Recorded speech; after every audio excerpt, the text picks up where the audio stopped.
Good morning, everybody. Good morning. Board members, if you would take your seats. Thank you.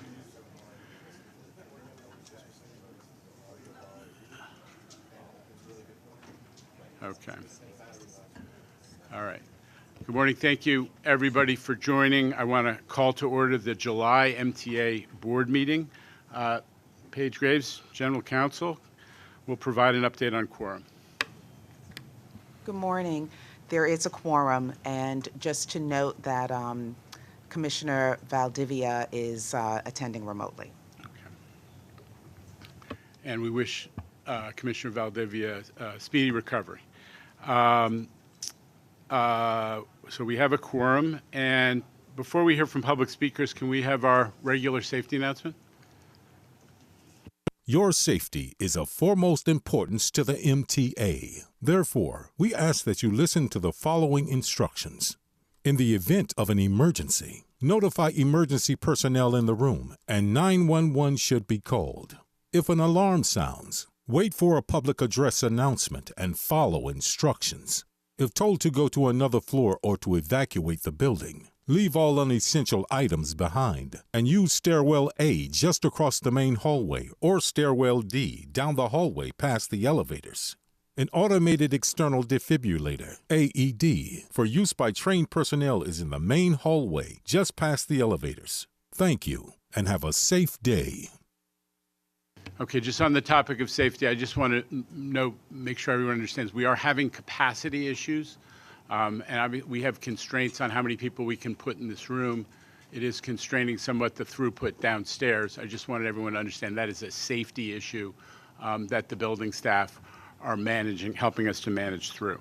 Public speakers, Lucille. Good morning and welcome to the MTA Board Meeting's public comment section. We have 34 members of the public registered to speak today. As a reminder, we ask that all public speakers adhere to the MTA's rules of conduct and decorum. I would also like to remind our public speakers that in the interest of time and fairness to all speakers, we limit everyone to 2 minutes. Please be aware that there will be a warning beep to remind you that you have 30 seconds to conclude your remarks. Our first speaker today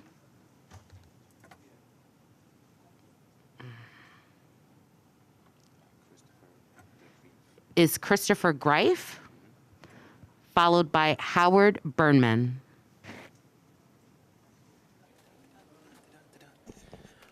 Good morning, everyone. Happy ADA 32. I hope Jana, it was good to see you last night. I know we had a great event last night, but I do want to wish everyone happy ADA 32. But I'm also here to say, Sarah Myers, we will miss you very much. I know you heard my speech last night, but I'll say this now.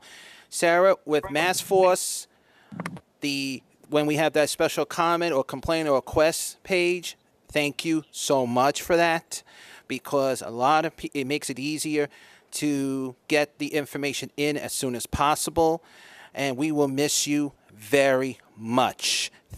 And I'd like to also want to thank our NYPD, our security in our building, because this morning we had that COVID van blocking the accessory vehicle. Yes, they got a ticket and they're moved out, thank God, because we need to remind that vehicles cannot block our accessory stops, our bus stops, because our seniors and people with disability need to get on and off the safely. So thank you to the security, MTA police, and the NYPD. Thank you, everyone. Again, happy ADA 32. Thank you. Our next speaker is Howard Birnbaum, followed by Bradley Brashears.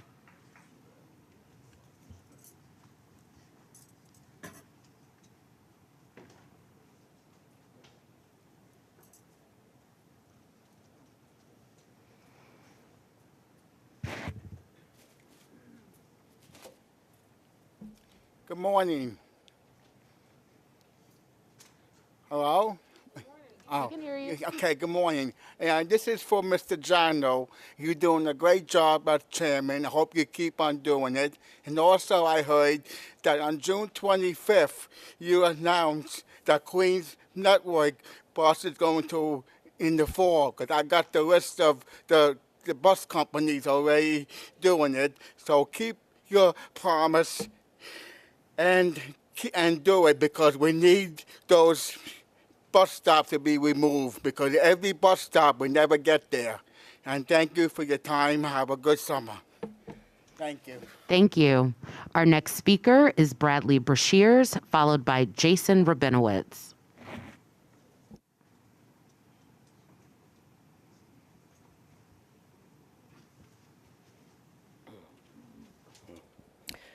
Good morning. I'm Bradley Brashears, Associate Director at the Permanent Citizens Advisory Committee to the MTA PCAC. I want to take this opportunity to say thank you to MTA leadership, senior management, agency presidents, and all the incredible staffers I've been able to work and collaborate with over the course of my 9 years at the PCAC, and of course to everyone who keeps the system running every day. I've greatly enjoyed working with all of you, both past and present, and if you ever find yourself in sunny San Diego, please reach out. The MTA and its operating agencies, while still reeling from the impacts of the pandemic, is in an era of monumental change. With the strong, talented, and determined leadership of Jano Lieber, Kathy Rinaldi, Rich Davey, Craig Cipriano, Jamie Torres-Springer, and so many others, the job will get done and MTA riders will greatly benefit from your hard work. And you've already been hard at work detailing plans to make the system more accessible, resilient, and equitable. It was with such great news that MTA settled lawsuits and agreed to make 95% of stations accessible by 2055. And as we saw on Monday, that 52% of the station's capital program resources is dedicated to system accessibility, right in time for the 32nd anniversary of ADA. It was also good to see the inclusion of specific resiliency projects, including at Dyckman Street, that were highlighted with the Resiliency Working Group's efforts at last week's storms. And of course, I cannot forget about fare equity. You've done a lot with the current fare reduction pilots, but I urge you, one last time, to expand the Freedom Ticket concept to all city stations. As our beloved New York City Transit Rider Council Chair Andrew Albert says, riders will have a choice, be it subway, bus, or commuter rail, all within one zone and at an affordable rate. It will be your most valuable tool yet to get riders back on board, improving equity, and getting drivers out of cars and onto transit. And in closing, I also want to give a special shout out to another MTA employee who is leaving, Sarah Meyer. Sarah, it has been a pleasure working with you, and you have done so much to improve passenger communications. Thank I wish you. you all the best. Thank you, and thank you, everyone. Our next speaker is Jason Rabinowitz, followed by Lisa Daglian.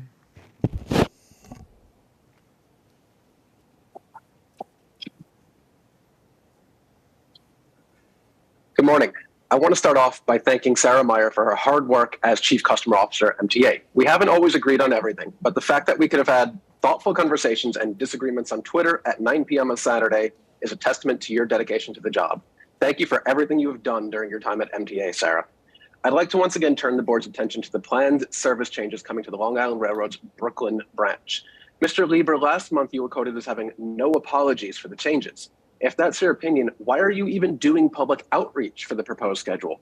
Once again, I'd like you to take a closer look at how increasing service to Manhattan has drastically impacted travel time for anyone going to or from Brooklyn. All off-peak Far Rockaway trains used to go to Brooklyn. Now they'll go to Penn, and any passenger still wanting to go to Brooklyn now has to hang around Jamaica for 23 or 25 minutes. My total trip time today is just 38 minutes. Now it'll be 65. That's 27 minutes longer. Most of that time in the new schedule is just sitting around Jamaica waiting for a poorly timed connection. I don't care if there's an additional train per hour going to Brooklyn if it doesn't connect to anything. That's not useful to anyone. Please, have Long Island Railroad go back and tweak the proposed schedule to eliminate these excessive transfer time to Jamaica. We all know that whatever schedule is used on day one will probably be used for years to come.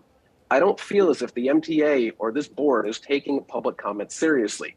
If the schedules presented to us it feels like the schedules you're presenting to us, and then you're just completely brushing off any concerns that you have while parroting metrics like there being 40% more service when that simply isn't true. My branch still has just hourly service, not a single train more, and now my trip time will be substantially longer. Please listen to your riders and make some common sense changes to the proposed schedule before it's too late. There's still time to make some pretty easy adjustments so I don't have a 27-minute wait at Jamaica. Thank you for your time today. And again, Thank you. Our next speaker is Lisa Daglian, followed by John Padula. Good morning. I'm Lisa Daglian, Executive Director of the Permanent Citizens Advisory Committee to the MTA PCAC. This is an important meeting with substantive issues that will affect riders for years to come. First, though, I want to recognize Bradley Brashears, PCAC's Associate Director, who will be leaving us after 9 years. Bradley was instrumental in developing Freedom Ticket, which is the basis of the successful Atlantic Ticket pilot program, and Freedom Ticket Phase 2, which we hope will become the next step in this critical fare discount and equity program. Bradley's also passionate about resilient and sustainable transit, and you'll see more of his work before he departs to follow his dream in California. Thank you, Bradley. Thank you also to Sarah Meyer for all you've done to put riders first and bring communications to the forefront of the MTA's priorities.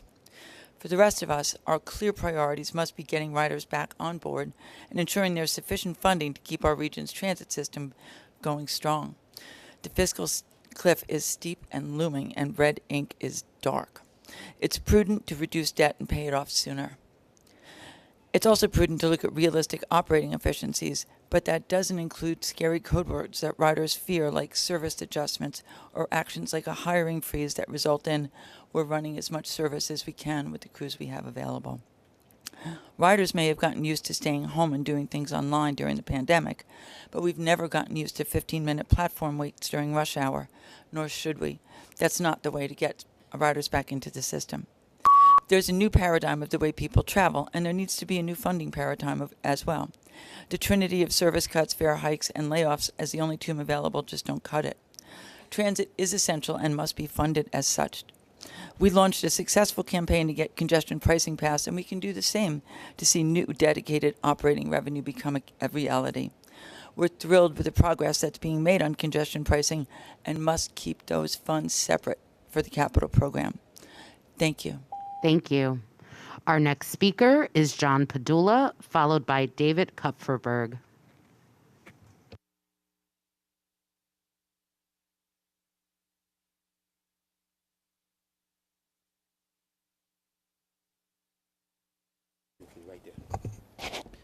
Good morning, ladies and gentlemen. My name is John Padula, and I'm a supervisor with Educational Vision Services from the New York City Department of Education.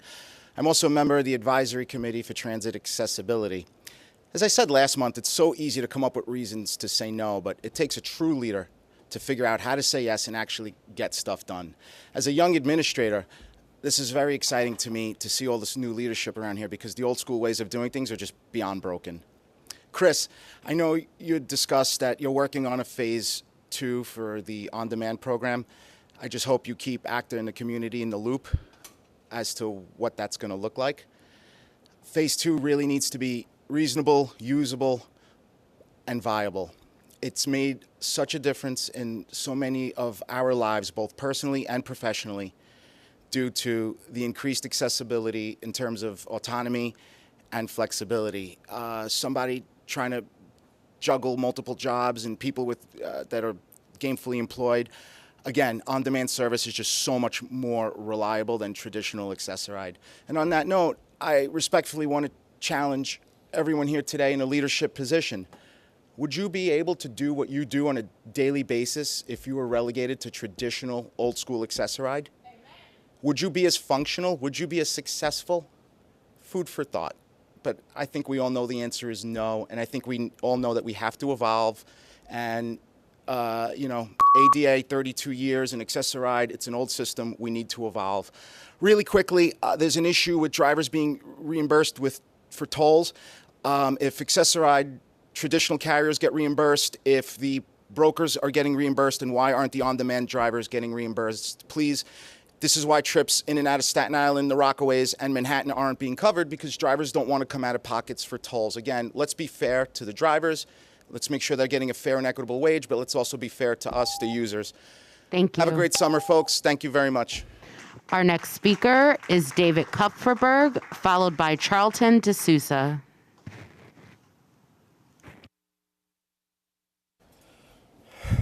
When I was in the Summer Transit Courier Academy in 1990, I was voted by my counselors and peers most knowledgeable of the MTA. I have and will continue to use this title to praise the MTA when they are correct and criticize them when they are wrong. Due to the high operating costs and premium fare, express bus service was, is, and will continue to be designed to complement the subway, not compete with it. That is why the MTA New York City Transit Service Guidelines Manual makes exceptions for subway corridors where ridership exceeds capacity, for example, the Queens Boulevard line. That is also why the QM10 and QM40 express bus service is essential to mobility. Buses and subways within the New York City limits can and must continue to proactively compete with the rideshare companies and the automobile. For the Queens Bus Network redesign, some of us are concerned that the Q23 is being broken up. The travel between Forest Hills and Corona would be more inconvenient. But Flushing Meadows Corona Park would be less of a barrier between neighborhoods. For example, it would be a one bus ride between Pomona and Southern Forest Hills, something that Pomona riders have demanded. Also, CUNY Queens College, a major trip generator, would be more accessible within the borough. Besides, the original purpose of the central segment of the Q23 was to serve the Corona Long Island Railroad Station. It closed in 1938. And the current service gap via 108th Street would be closed, making it more convenient to travel via Corona. I also support the proposed changes to the Q88. It would become a true Long Island Expressway local bus route. In fact, I think it should go to the North Shore University Hospital. Bus service should be simple and easy to understand, not convoluted, lengthy, and unmanageable. These are the reasons for the open houses and the other public outreach. Nothing is set in stone. Only time will tell. To my fellow members of Passengers United, we must keep our eyes on the prize because our cause is righteous. Never give up. Thank you. Our next speaker is Charlton D'Souza. Good morning, everyone. Charlton D'Souza from Passengers United. And very important, guys, we need the bus stop in the Bronx at Morris Avenue and East 143rd Street on the BX32 restored. You guys eliminated that bus stop, and now people have to walk about 9 to 6 blocks. It's ridiculous. So please bring back that bus stop. Also, I want to talk about you guys are spending $1 billion to upgrade the Wi-Fi and cell signals in the subway system. And meanwhile, this morning, half the subway lines are down because of a switch malfunction at Rockefeller Center. What use is that? Why are we wasting money, $1 billion at a time when the MTA is in a physical financial crisis right now, as you guys are claiming? So let's spend that money where it's needed, on signals, switches, and PE announcements, so people on platforms are not, lost and stranded. And also the huge headways, 15-minute, 20-minute headways at nights during rush hours is unacceptable. You guys need to get that fixed. As far as safety in the subway, ride the subways at your own risk. If a police officer can be beaten up by 2 teenagers, that tells you our subway system is in crisis. We need the National Guard in the subways helping the police. That's what we need, because a lot of these police officers are not strong enough. And you need a strong National Guard troop to help subdue some of these people. And I hate to say that, but what's going to happen in the wintertime when the homeless come back to the subway system and they're sleeping there? What is the plan for the winter to address the homeless and mental illness crisis in our subway system? We need answers and long-term solutions now. And otherwise, I would just say thank you, Sarah Meyer, for your service, but you made a lot of mistakes. So, bye. Our next speaker is Cassie Rafucci, followed by Valerie Joseph.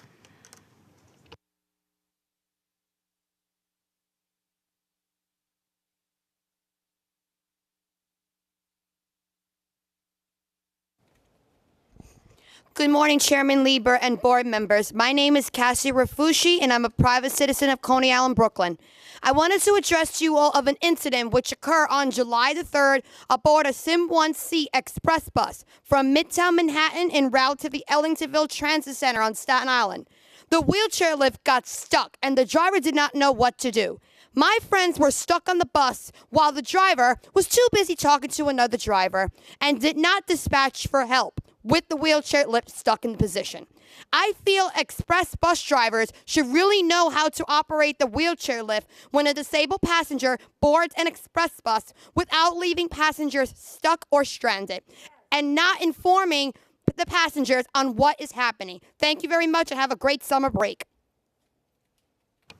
Our next speaker is Valerie Joseph, followed by Michael Howard.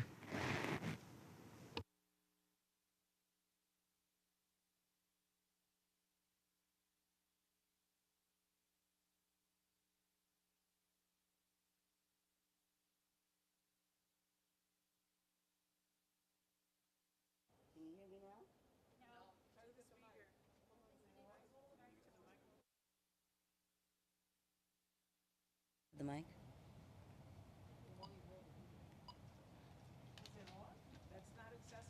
Nope.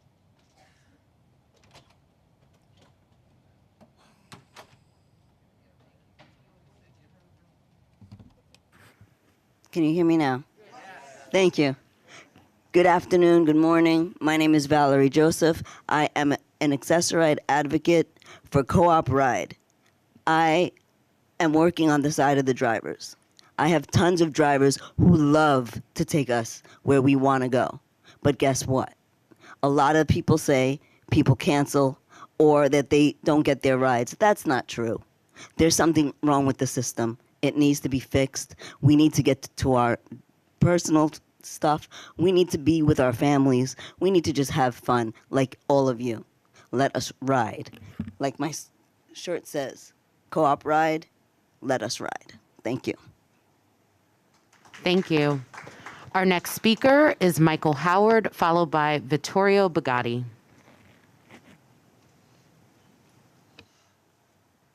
Morning, people. Can you hear me? Yes. My name is Michael Howard. I prefer Mike. My title is Picking Exterior Yard. Every time I come here, I always, let me read this. It's still no changes on cleaning exterior on the A and C lines. Those lines need to be cleaned with a little bit of alcohol and peroxide instead of just soap and water or rain shower to cleanse everything.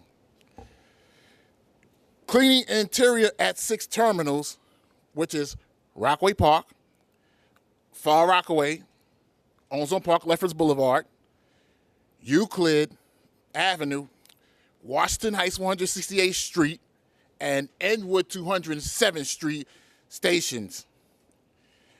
Also, for example, yesterday, also the R162As on the 4 line needs to be cleaned exterior also, not just at terminals like Woodlawn, Crown Heights, Utica Avenue, and New Lots Avenue, which they terminate late nights. And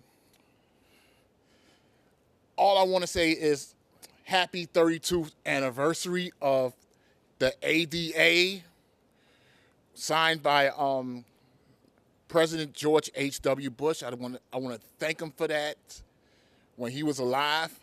But to be honest, he was forced to sign that bill. And I'm glad he did it with force. And plus, I hate to break this news to y'all, but for those who say climate change is coming, well, guess what? Climate change is already here. This earth is on fire. And it's our job to... Thank you. Our next speaker is Vittorio Bugatti, followed by Tashia Labors.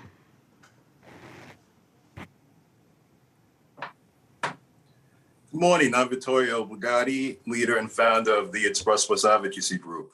I'm here to discuss the ongoing poor Staten Island Express Bus service as we approach the 4-year mark of the network redesign.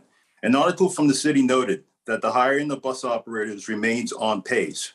However, that has not translated into fewer canceled Staten Island Express Bus trips. We've seen a litany of cancellations during the weekday, but especially off-peak and weekends, where sometimes 4 trips in a row are canceled with a wait of over an hour. This has led to some commuters having to quit their jobs, many of whom are essential workers, because of unreliable service, while others have been at risk of being fired.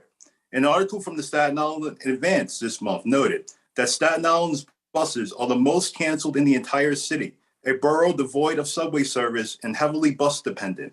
We must start seeing a decrease in Staten Island Express bus cancellations. And the question is, what is the timeline to remedy this situation? Mr. Lieber, you stated in a previous interview that perhaps that would be by the end of this summer. Is that still true? We've been following the situation for the last several months to allow adequate time for the hiring of bus operators. In the interim, we aggressively petitioned the city controller's office for the latest express bus audit released last year. One of the recommendations given by the controller's office was that the MTA should provide real-time alerts impacting individual trips, but also measure its performance in doing so.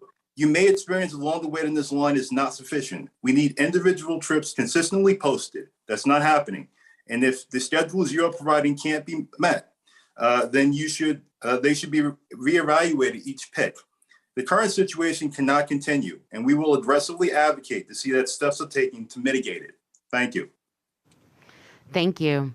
Our next speaker is Tashia Labors, followed by Daniel Roth. Good morning, board members. My name is Tasha Larabors. I'm a community organizer for Accessoride for Center for Independence of the Disabled, New York. I'm also a member of ARG. I wish to read the testimony from one of our consumers who unfortunately couldn't be here today. My name is M. I have been denied Accessoride 4 times, back to back, at the Bronx Center, even though I submitted my doctor's letters indicating the severity of my neurological physical disabilities. I have made an appeal at each time as well, and that did not help. My experiences at the Bronx Center have not been pleasant at all. The staff at that center tend to disclose clients' information as well as make fun of clients with coworkers. Something drastically needs to be done about these issues that keep lingering on. Thank you. Our next speaker is Daniel Roth, followed by Shelby Garner.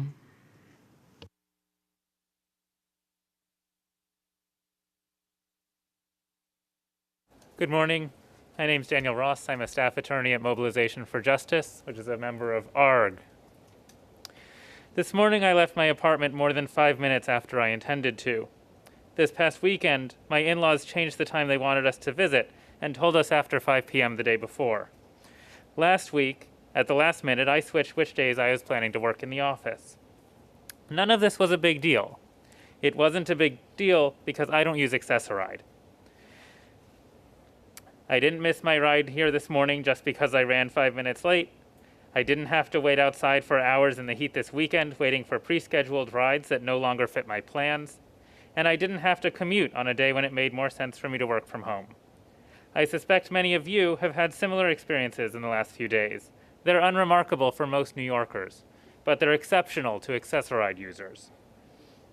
All but the 1,200 participants in the on-demand pilot would have been stranded or penalized or both if these situations had happened to them.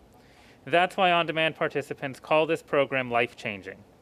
For years, we've urged you to expand the program. Expand it to everyone. But if you aren't ready to do that, choose a representative sample, people in different boroughs, of different ages, with different transit needs. Find out what the program would actually cost so you could scale it. Don't limit their travel. Even among those 1,200 who knew they wanted on-demand at the very beginning, some use it hardly at all. If you ration service in the pilot, you'll only learn how people respond to scarcity, not how transit can help people live their lives. I can't drive. I moved to New York years ago because public transit would allow me to live my life fully. Accessoride users should be able to do the same. Thank you. Our next speaker is Shelby Garner, followed by Michael Ring.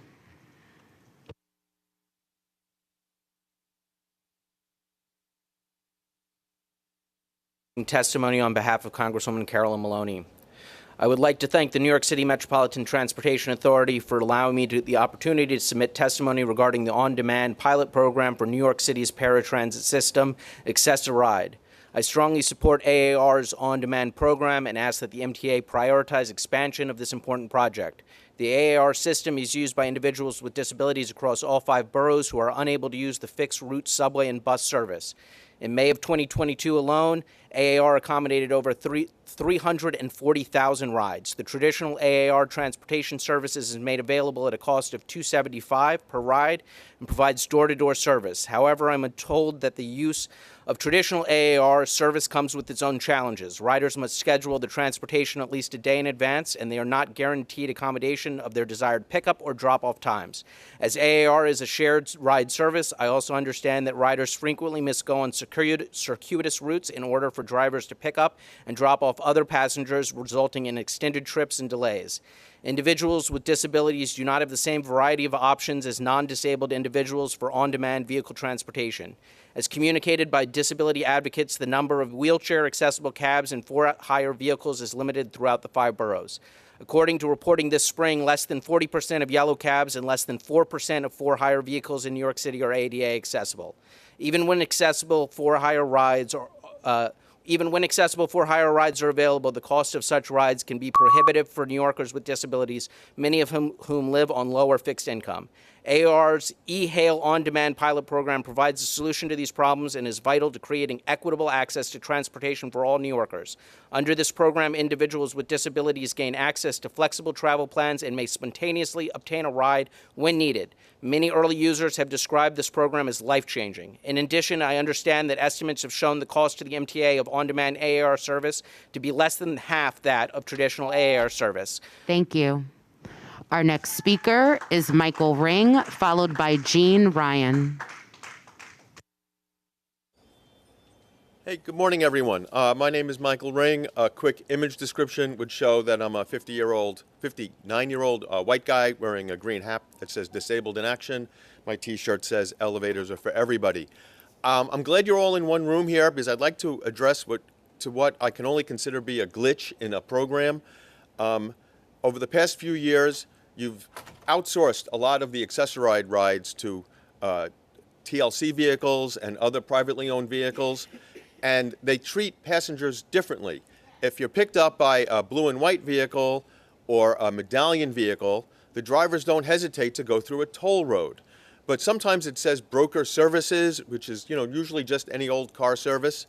And, well, this morning, I live in Park Slope, and I wanted to come here, and I can see the driver's app. It said, on Waze, it said, take the Brooklyn Battery Tunnel. And he said, no, I can't do that because I'll lose out because the toll will come out of my pocket. I didn't want to argue with him, so I watched the app change. My destination time grew by 7 minutes because he went over the Brooklyn Bridge, and he wasted 7 minutes of his life. I could deal with it. But the bigger problem is for my friends that live in Rockaway or on Staten Island. They don't have any medallion vehicles out there to pick them up. There aren't any Uber drivers, so they have to wait longer for someone to pick them up because the drivers out there don't want to go to Rockaway because they think they're going to have to lose money on a toll, or they might even be losing the money on the toll. I don't know how it works, but it's just not fair that the MTA toll comes out of the pocket of MTA services on certain rides. And I'm sure you guys can figure out how to fix this to let these drivers know they're going to get paid back for the toll. And while I have 15 seconds, I'd just like to say, before you kill the on-demand program, give it to some random people so you can get some good data about how much it really costs you. Don't just wipe it away because you think it costs a lot of money, because it's going to help a lot of people get to work. Thank you. Our next speaker is Jean Ryan, followed by Brenda Price.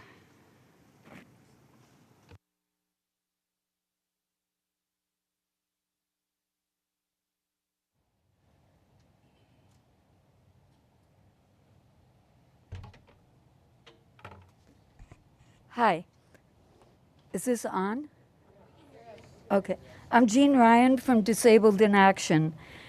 We and 12 other disability rights groups are in favor of the MTA's choice of locations for the Hunter College subway elevator. We represent tens of thousands of riders, and we advocate for more than that. We urge you to continue work at the current location. Access delayed is access denied. And my last thing that I want to say is, what is the plan to evacuate people with disabilities from the subway in an emergency? We don't see anything. Thank you. Thank you. Our next speaker is Brenda Price, followed by Elizabeth Valdez.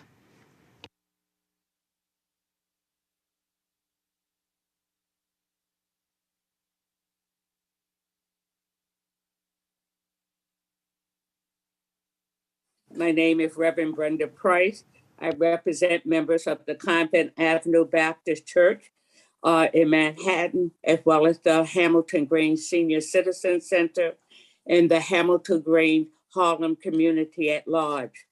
I am here to ask the MTA to return the BX19 bus stop in Manhattan at 145th Street and Convent Avenue, both eastbound and westbound.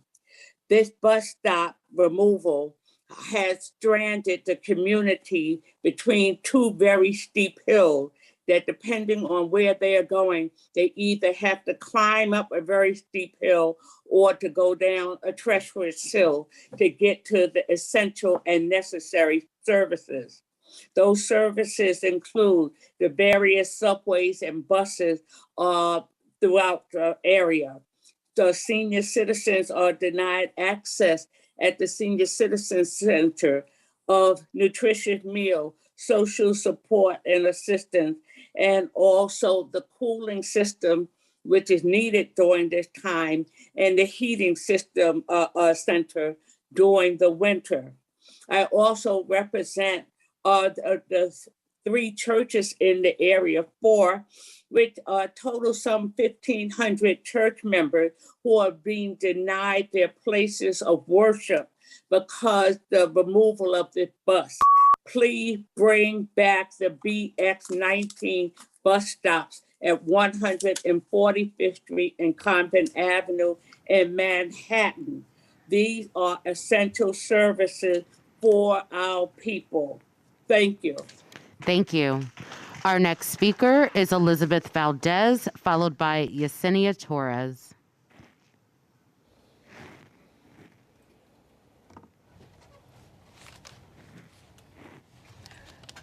Good morning. My name is Elizabeth Valdez, and I am the Systems Advocate at BCID. And I'm here to speak about the on-demand program and the expansion of it and how important it is. I'm part of it.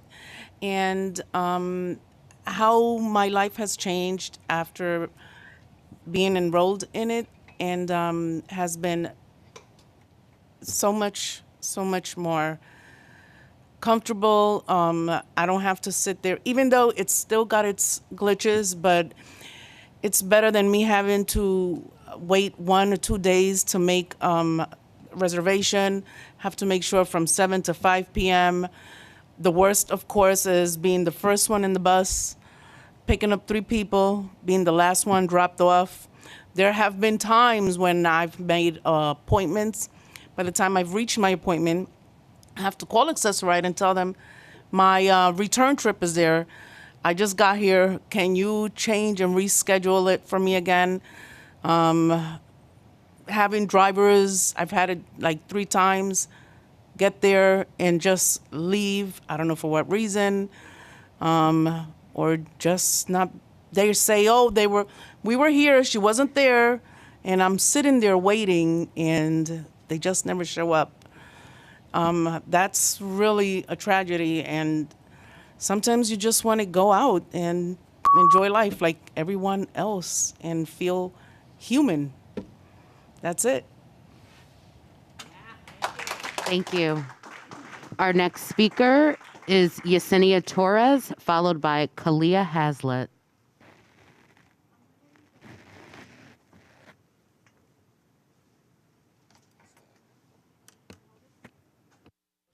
Thank you. Okay, I'm here. I'm here. Yes. Because I also want to testify that the program has been life-changing for me. I work at a city agency. I have a very good job. I'm an educated person, and I have the right to have equal service as everybody here. So you guys aren't different than I am. My community isn't different than you are. And I do outreach. I'm an accessibility outreach coordinator, and I go out to the public, I go out to society to bring information to better our lives and to better everybody's life. So when I have to go around to all the 5 boroughs and I see that Access-a-Ride isn't helping me, these taxis are taking me to and from. Sometimes I have meetings all around the boroughs. How can I do it with the blue vans? It is impossible. The last day that my director at my agency was with me, he was at a presentation. I took him as a farewell around I took him around the 5 boroughs, actually. And I told him, this is what my life is. This is how they treat us, and this is how they expect us to be better people, not to be at home, pay taxes, and the system isn't working for us. It's against us. So please, we do have a life. Look at me. I'm a beautiful soul who's representing beautiful souls. And we live, we breathe, we are out there, and we are entitled. We are entitled to live a good life. We're everywhere, and we do everything, exactly like you guys. Thank you. Thank you. Our next speaker is Kalia Hazlitt, followed by Catherine Fazio.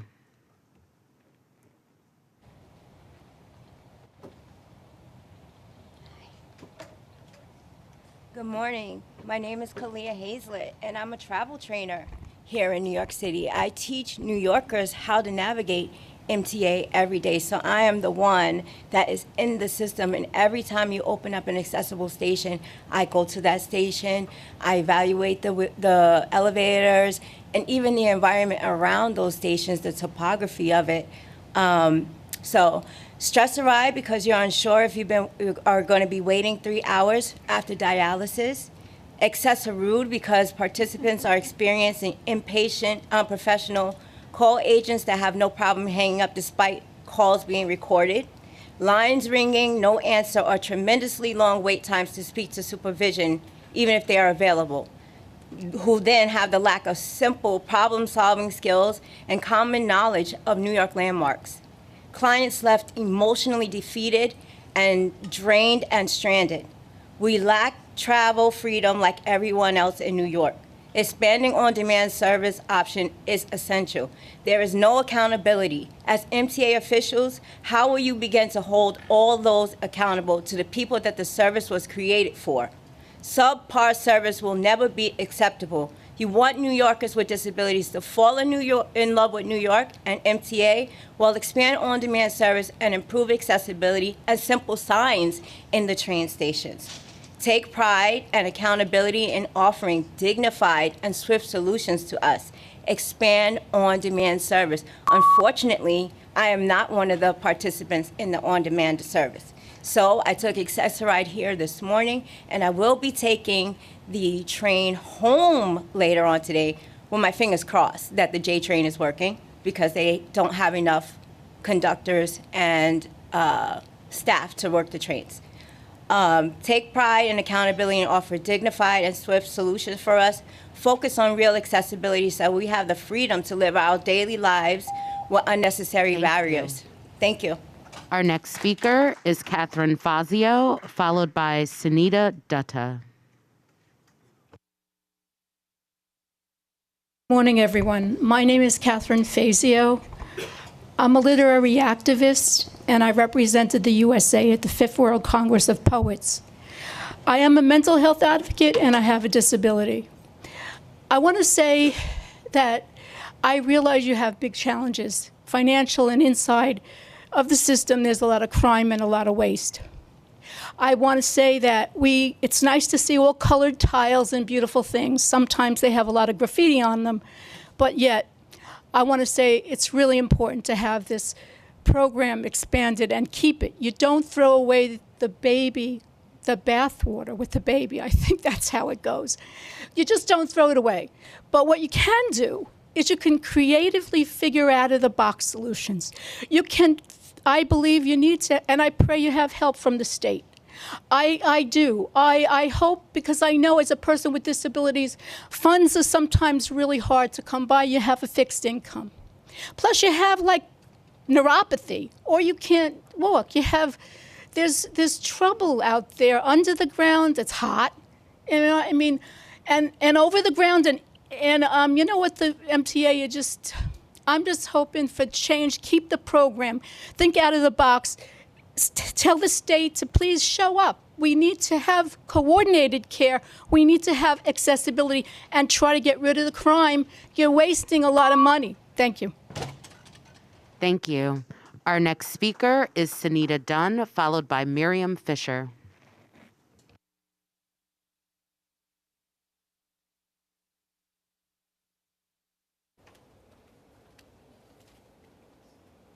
Good morning. Can everybody hear me? Okay.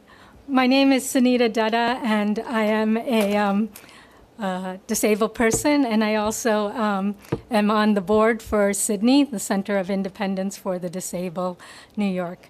I thank you all for having me talk. I'm here to ask for the expansion of the Access-a-Ride. I've only been on Access-a-Ride since the beginning of this year, but we need to expand it, and we need the on-demand program. A lot of times I go to a doctor's office or something, and they ask me to come back tomorrow and things like that, and it's after I try to get onto the Access-a-Ride, and it doesn't happen, and when the doctors say, come back tomorrow, it's always after like 4 o'clock, and so I can't call them and say I need a ride tomorrow because it's after the time that they require. So I'm asking for the on-demand program, and I think it will be a lot better and a lot quicker and save a lot of people's time and effort. Thank you. Our next speaker is Miriam Fisher, followed by Ruth Lowenkron.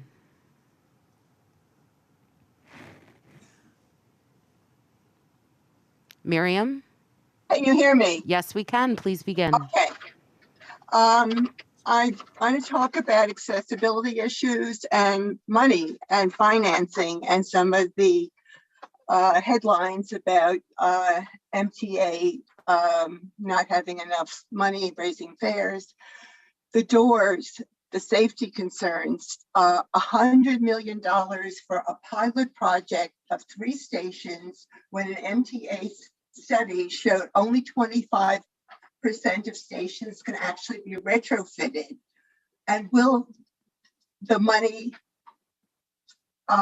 for this project be moved from accessibility needs, as one plan already switched money around between these different programs, concerned about losing money for accessibility? Explore safety, which we're all concerned about, with technology to monitor the tracks, as has been written. Appropriate mental health staff, housing, converting hotel space, not cops. $100 million for elevators, not a pilot program to assuage people's fears. Committee Board 4 Transportation Committee in Manhattan wrote a letter in March of this year requesting feedback from the MTA on this issue, expressing these same concerns. Another issue, no announcements of non-working elevators. I applaud the new elevator location announcements that I hear on the train, but no warning if the elevator at the next station is out. People are stranded, sometimes for hours. I was told the announcements are hardwired. Can the technology be re-examined and improved to accommodate people who depend on the elevators and can strategize and plan their next stop? Thank you. Our next speaker is Ruth Lowenkron, followed by Jason Anthony. Good morning, Ruth Lowenkron. I'm the director of the Disability Justice Program at New York Lawyers for the Public Interest. New York Lawyers is a proud member of the Access-a-Ride Reform Group, ARG. So I am here to say that today is the day. Today. Thank you. It's the day after the 32nd anniversary of the Americans with Disabilities Act. It's shortly after and thank you very much for this, shortly after the MTA has resolved the subway elevator case, which I would like to point out will mean many fewer Access-a-Ride users since they can use an accessible subway.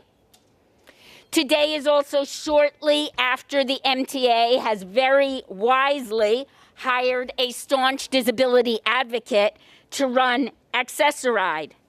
So today is the day to do the right and the legal thing. Today is the day to expand on-demand Access-a-Ride. It is not the day, as we are fearing will happen with phase 2, to take a step backwards. We understand you will be serving more people in phase 2. We are very grateful for that. We should be serving everyone, but we're certainly grateful for an expansion. We are not grateful, and we will not accept rationing of rides. You have heard people talk about the right to be able to use services in this city to get where you want, when you want, like everybody else. We insist on that. Today is the day to expand life-altering, on-demand to all Access-a-Ride users. Thank you. Our next speaker is CN, followed by Jason Anthony. Our next speaker is CN, followed by Jason Anthony.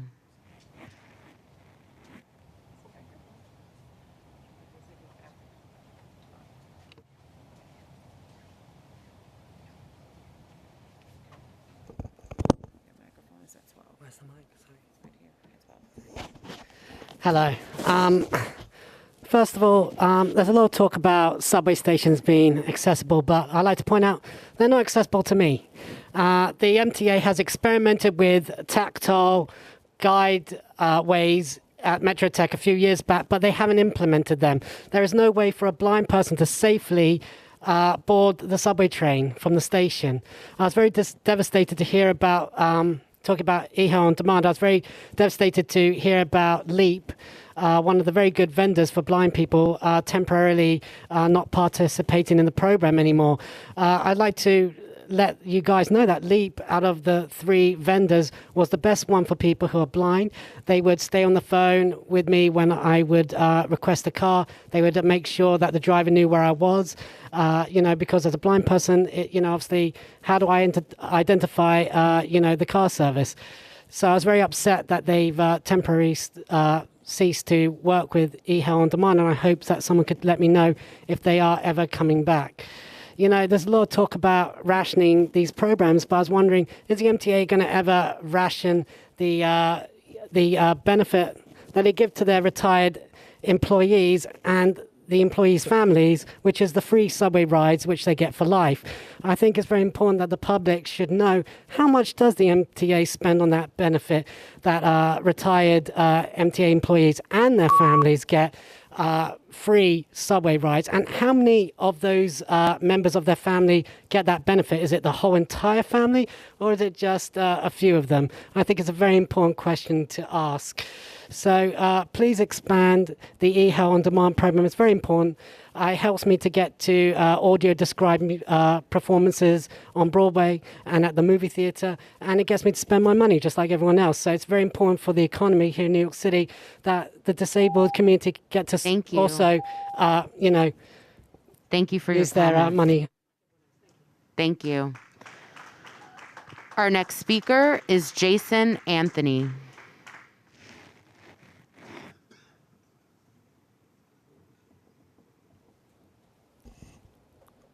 Good morning. Good morning, Jano. And good morning to every single board members. And I hope that every single board member is paying attention to my remarks this morning. And I hope that any board members is not doing side talk this morning. Jason Anthony from Amazon Labor Union. Well, I'm wearing my vest.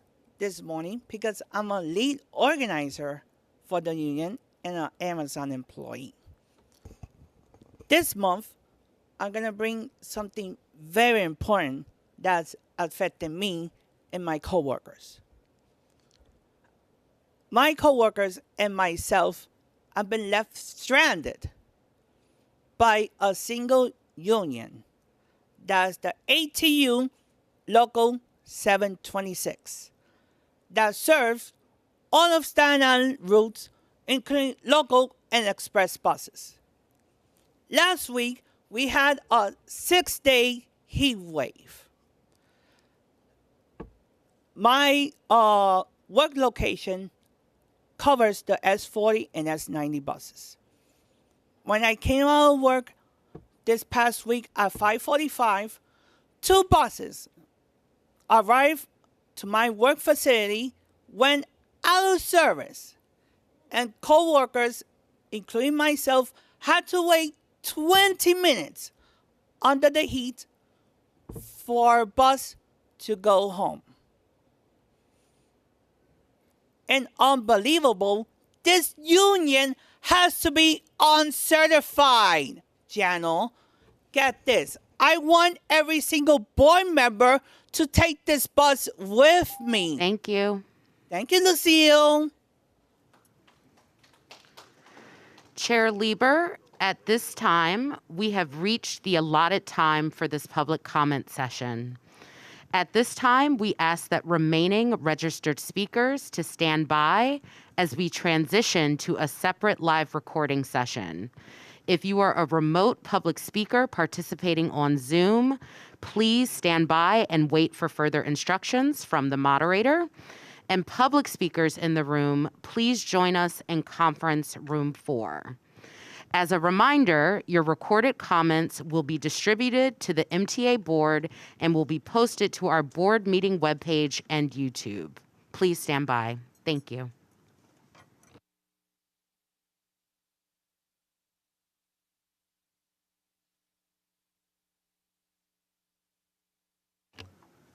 I want to thank all of our public speakers.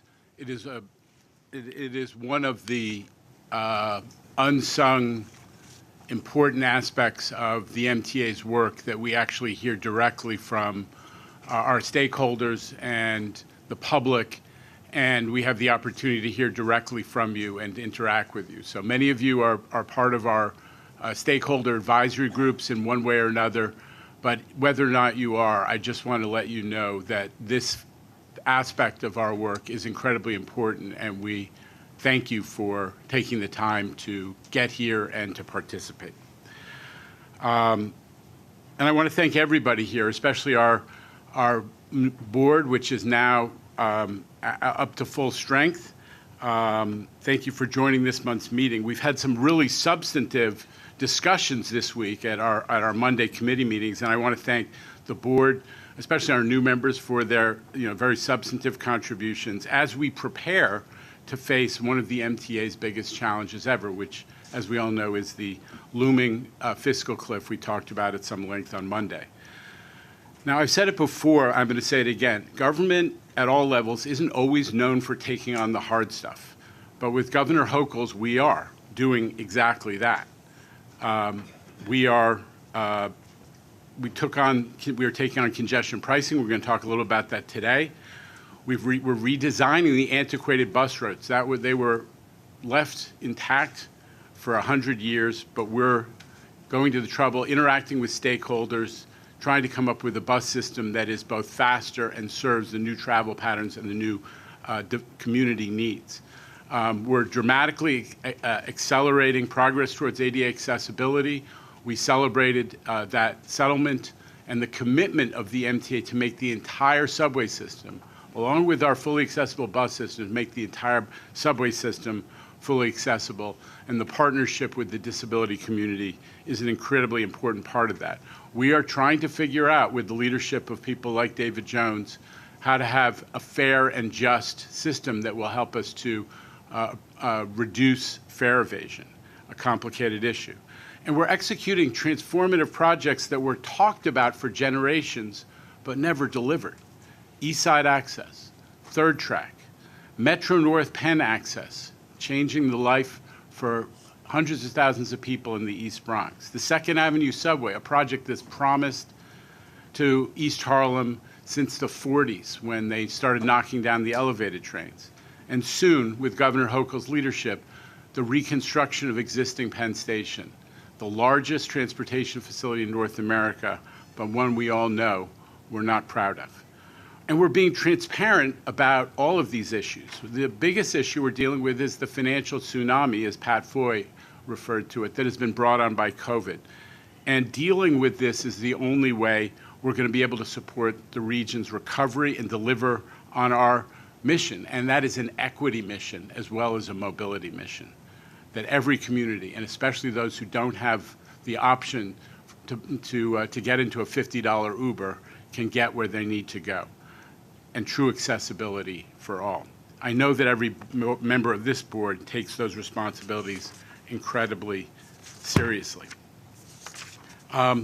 Monday's Finance Committee meetings were busy, especially, as I said, the Finance Committee, where Kevin Willens unveiled the July financial plan. It came as no surprise, because we've been talking about it, that the updated version has a more negative outlook than the February plan, largely due to slower than expected ridership recovery rates. And I'm going to repeat some of these issues I know the board is aware of, but so we're communicating effectively with the public. For well over a year, ridership was tracking to McKinsey's 2020 projections. Those projections had assumed that COVID would be a more or less 2-year pandemic that would recede after 2 to 3 distinct waves or surges, thanks to the anticipated widespread vaccination. As we know, a lot has changed since those initial projections. Most important, the pandemic dragged out with multiple COVID waves and a slow and steady shift in habits and attitudes that entrenched a certain level of remote work. Also unpredicted at the time of McKinsey's 2020 report was, frankly, the upsurge in subway crime and disorder, which has had a measurable impact on rider and lapsed rider attitudes and experience. We have to be honest about that as well. As a result of these variables, ridership since Omicron has returned more slowly than expected. We're at just 60% of pre-COVID numbers, when prior estimates had us at by the end of this year closing in on 80 to 85%. So the bottom line of our budget is that the operating deficit in the July plan is projected to be $500 million larger, and it will come sooner than we had previously anticipated. So just as a reminder, all of this, incredibly important information is being conveyed, but we are not taking a specific action on the financial plan today.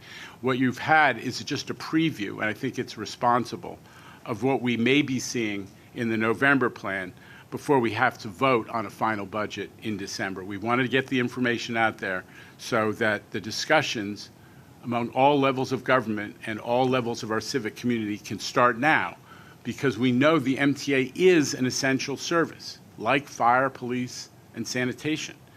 Millions of New Yorkers are relying on us to continue providing full service. We're not providing that much more service than we did in the bad days of the 1990s, when we had the same level of ridership as we are having post-COVID. Now, our prior business model was that revenue from the fare box made up 40 to 50% of our budget. We were celebrated widely. That made us businesslike.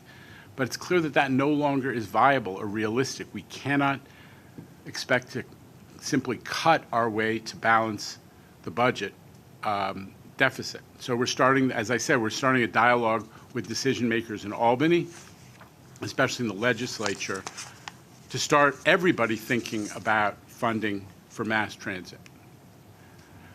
But we're not sitting on our hands until the legislature's back in session in January. Part of doing the hard stuff is being innovative and looking for new sources of revenue, which is what we're doing with the new contract with Transit Wireless.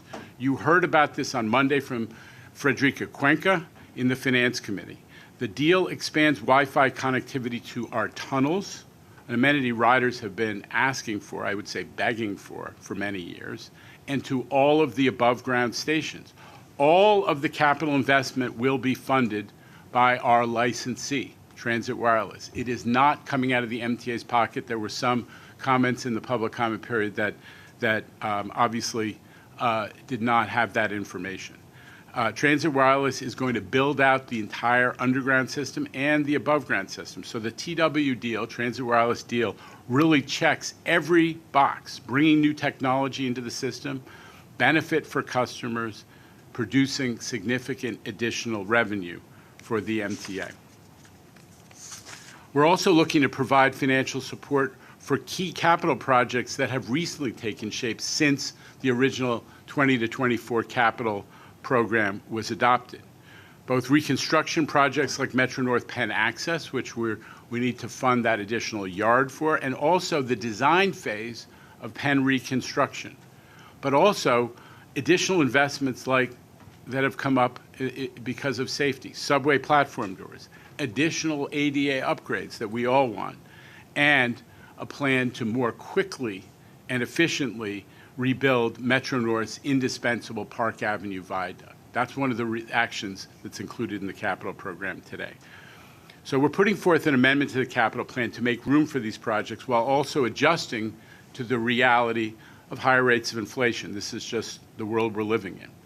Tim Mulligan of Construction and Development spoke about this in detail on Monday.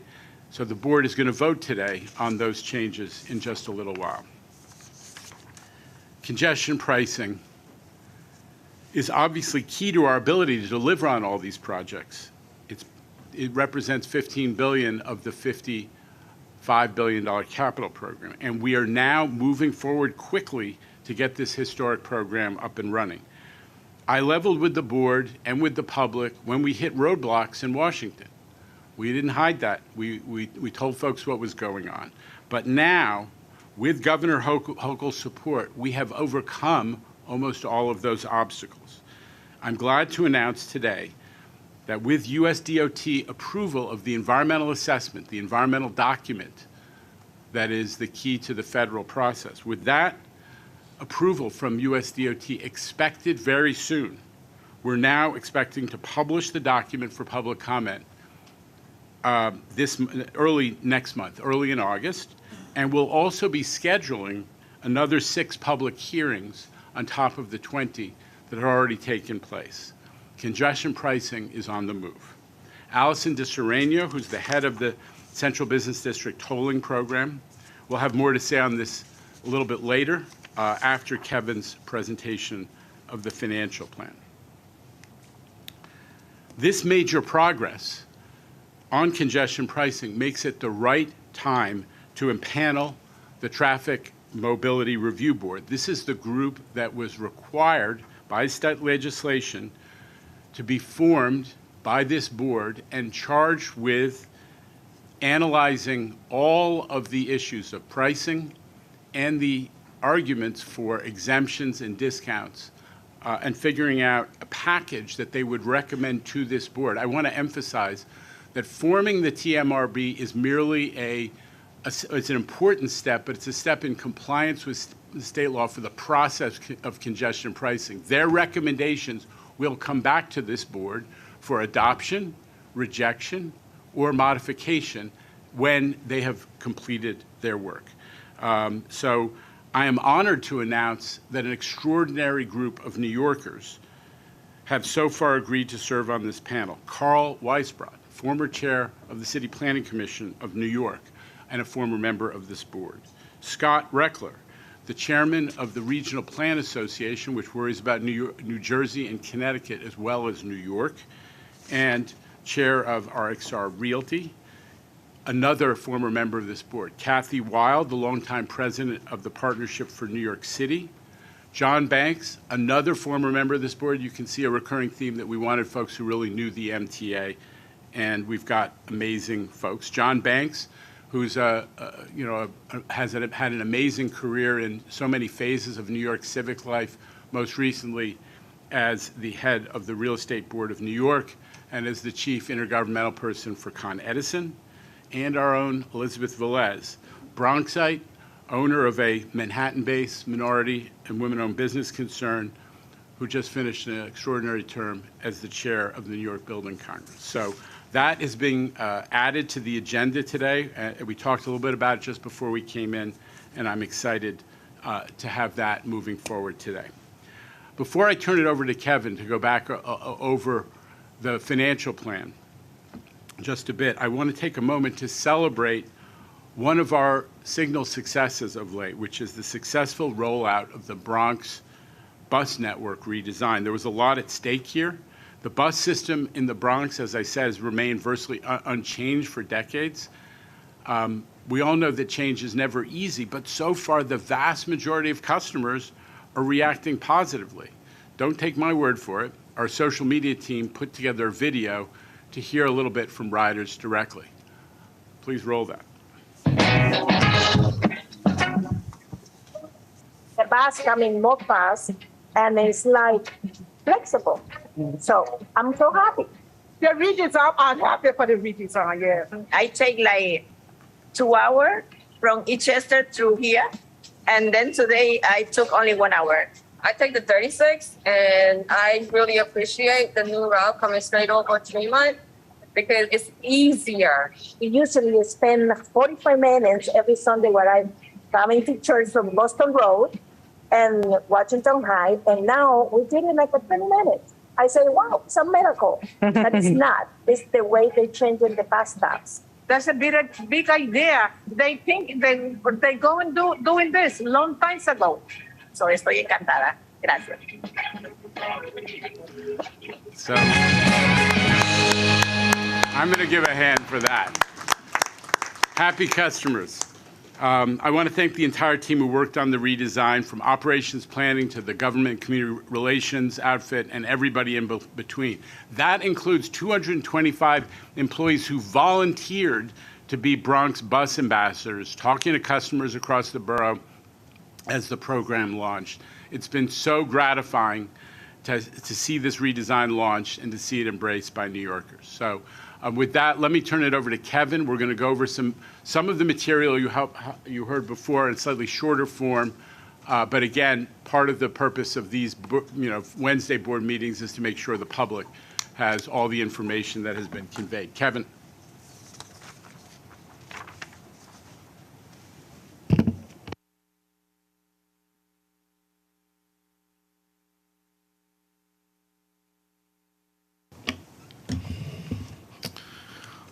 Thank you, Chair Lieber. And good morning, everybody. Today, the July financial plan will be published and available on our website, along with a McKinsey report that summarizes the analysis on updated ridership. And the full presentation of the financial plan that we're going to walk through now will also be posted. I want to thank the budget and finance group here at the MTA for the hard work they put into this July financial plan. It was a lot of work from a lot of people. As Chair Lieber mentioned, at Monday's Finance Committee, we gave a very detailed discussion of the financial plan. I'm going to walk through a more shortened version, but covering all the important themes. To remind everybody, again, the July financial plan, we're not asking for action by the board. This is a mid-year update with the benefit of giving everybody, the board, stakeholders, and the public, our early view on the 2023 budget, as well as the financial plan now out through 2026. So let me walk through quickly what the changes in the July financial plan are. The biggest one is the reforecast of our ridership recovery based on not only updated factors by McKinsey, but what we're seeing in our year-to-date results. We have updated the operating budgets, both state and federal revenue. We've made no changes to any assumed fare and toll increases. To remind everybody, the biennial 4% fare and toll increases were built into the plan in February, and they remain in there. Congestion pricing remains a critical source of funding for the capital program. It does not go towards operations, but funds critical state of good repair and allows us to make these investments without issuing MTA bonds that would come out of revenues otherwise available for the operating budget. And as mentioned, we extended the forecast period 1 year, giving everybody a preliminary look at 2026. So let's turn to the updated ridership forecast and the primary factors that are driving our loss of ridership, which is currently in and around 60% of pre-pandemic levels. Here's 9 of the factors that went into the modeling and looking at different scenarios of where ridership would take us. What I'll call the big 3 at the top: the future of office work or work from home, fewer non-work trips due to e-commerce, things like telemedicine, etc. And then customer sentiment, which is a big factor, based on people's perception of safety, whether it's current COVID-related safety or crime. Sarah Meyer will be speaking later about our most updated customer survey, which identifies, at least what our customers are telling us, as to reasons for them staying away. Also important are employment levels in the city and the region, population growth, and fare evasion. All these factors, we've developed 2 scenarios, what we call a high case and a low case, where the high case, really all the factors trend in a way that brings riders back at a quicker pace, and the low case, where these factors continue to weigh on ridership recovery in a greater degree. So here, this chart compares the previous forecast compared to actual results in 21 and through 2022. In terms of the previous forecast, that the percentages you see in the blue dashed line represent the midpoint of the high and the low case that were put together back in November of 2020. And what you'll notice is in 2022, what's really was an expected snapback in ridership into the high 70s throughout, on average through 22, and into the high 80s for the balance of the period. That analysis was done pre-vaccine, when there was a view that the pandemic would come to an end with effective vaccines, herd immunity, and so forth. When you look at the actual results compared to that, you'll see in the chart through most of 2021, the actual results matched very closely to the projections. And then Omicron hit, which you'll see then all of a sudden the results falling substantially below the projections.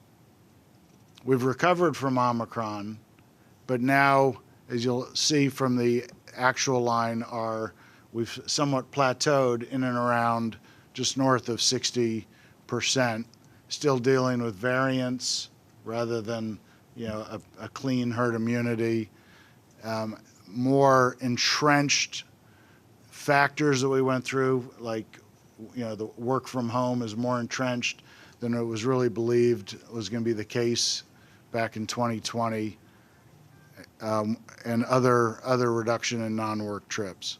So here's now the new forecast based on the updated view of all those factors and how structural they will be. And again, I just want to point out these percentages are for the transit and commuter railroads on a blended weighted basis, the bridge and tunnel facilities are really back at 100% of pre-pandemic levels. So the green shaded area is the new forecast.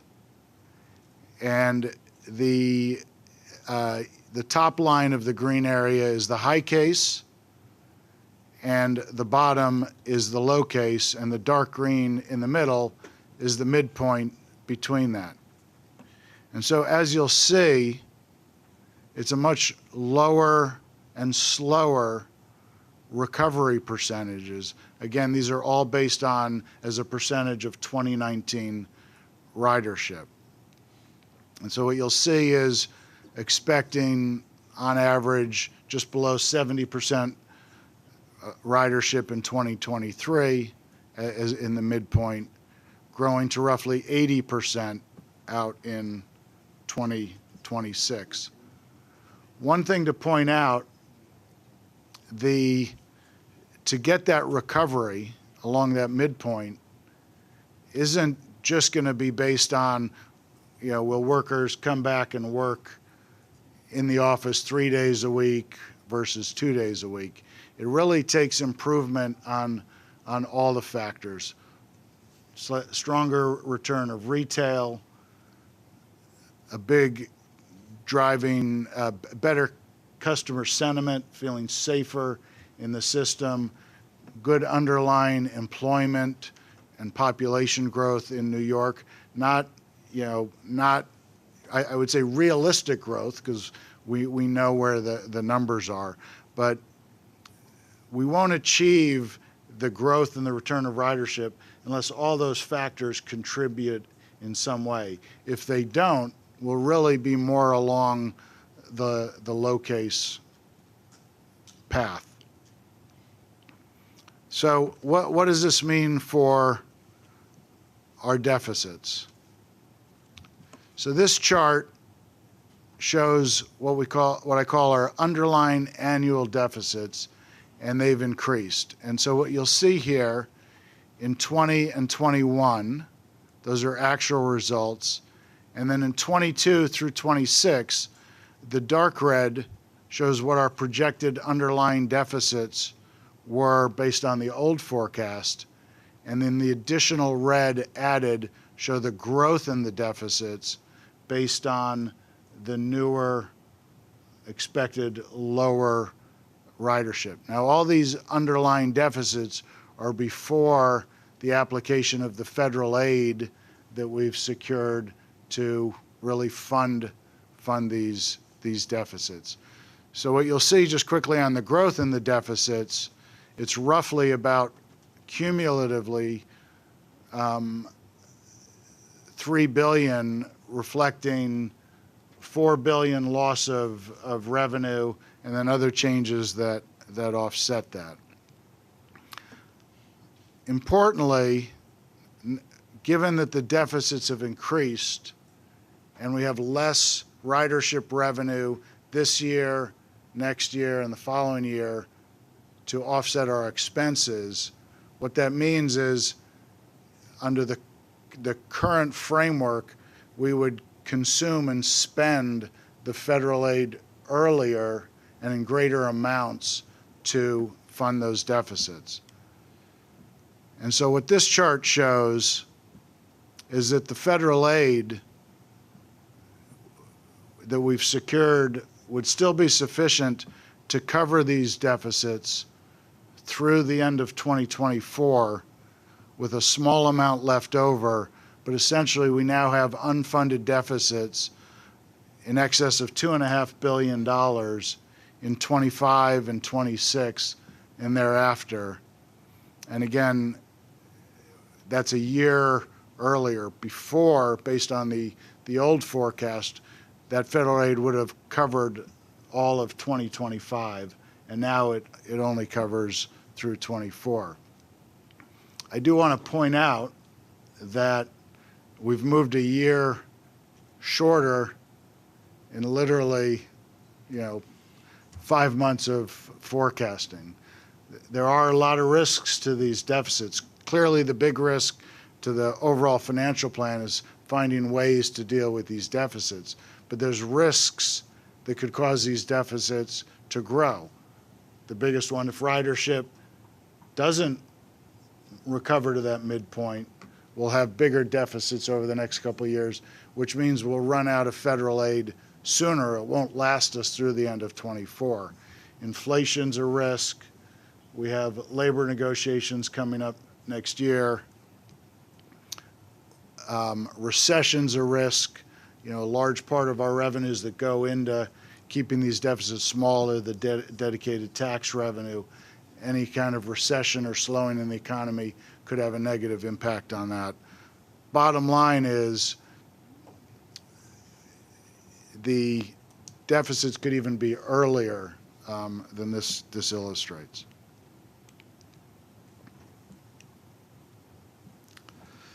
However, one thing we looked at, and I talked about on Monday, you know, came in as CFO about 5 months ago and wanted to take a new look at the financial challenge. Obviously, the change in forecast has a big impact. But one thing that we can do is that if we work together, the board, the state, and the city, and start tackling the deficit next year, we can actually lower the fiscal cliff by $1 billion. So what this chart shows, if you look on the left, it illustrates spending all the federal aid early, delay taking any action, bond out our deficit financing, and the result you'll see is fiscal cliffs that range from $2.5 to $2.7 billion. This strategy is really just kicking the can. It's just spend the money till it runs out and then face a very, very big problem. As Chair Lieber pointed out, how important it is to really get all stakeholders to start acting early. We have new information. We know where ridership is. Acting early can really save a lot of money. And that's shown on the right, where if we all work together to take the responsible course, we can take that federal aid and have it benefit us for a longer period of time by spending it not just to buy time, but by using it to bring down our cost structure over a medium term. What you'll also notice in this chart is it goes out through 2028, actually 2 years beyond our financial plan, to show that, you know, we don't want to just put a plan in place that is just very short term, but we look beyond the edge of the page and how can it be more longer term and more sustainable. So if we can apply that benefit to reduce our cost structure for a longer period of time, if we can avoid the long-term cost of any deficit financing, we can bring the problem down from, you know, on average $2.6 billion to $1.6 billion per year. That requires solutions starting in '23. And what the red bars show on the right is that it's finding $800 million next year and then $1.6 billion per year for the other years versus the $2.5 billion. And so it's taking that action early and the reducing our cost structure that drives a lot of the savings. And that action really starts with, as Chair Lieber talked, finding a new way, new revenue to fund the services that we're providing. It's not the only part of the solution. There's going to be a lot of things we're going to be looking at in terms of efficiencies and so forth, but it's a key part of the solution. So the key takeaways The fiscal cliff is at least a year earlier, now 25 versus 26. It's at least $2.5 billion a year if we don't take early action. We'll be continuing to look at efficiencies here at MTA, as we've always done, to keep finding ways to drive down costs and put in recurring savings, given both just what we can do on the technology side to what we can do given our new travel patterns.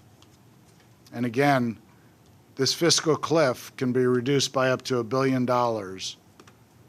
through the strategy I laid out on the previous page. But new dedicated fundings is necessary under all the scenarios to avoid the alternatives we don't want, which would be large fare increases, service cuts, and layoffs. Okay, thank you, Kevin, and thank you for all the work that went into this presentation and the substance that it reflects. This is when we, we all knew when Bob Ferren retired that we needed somebody of real caliber to help us through what is sure to be a challenging period. And, needless to say, we found it with you, and you put together a great team, so thank you for that. Board Member Zuckerman led the discussion the other day, and he said this period after Kevin's presentation on Wednesday would be reserved for questions and comments about the financial plan. So I invite those from board members who wish to speak. Mr. Poor.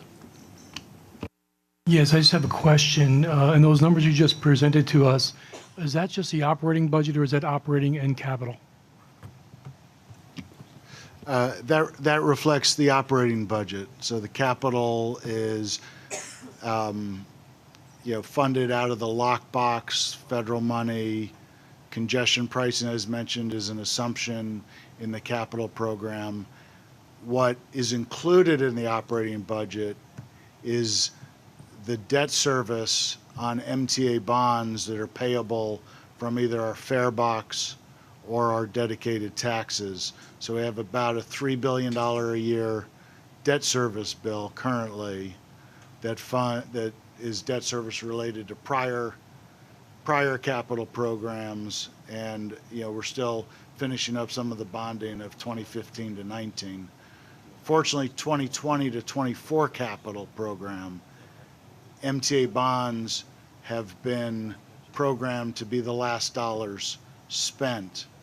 And so importantly, part of what's in the financial plan and why congestion pricing is so critical is it's the congestion pricing, the other taxes in the lockbox, the federal money, and also the state and the city's commitment to the capital program, which they've stepped up to provide early. That's all needed to not have to issue MTA bonds, which would have additional interest that would increase the deficit. Thank you, I think.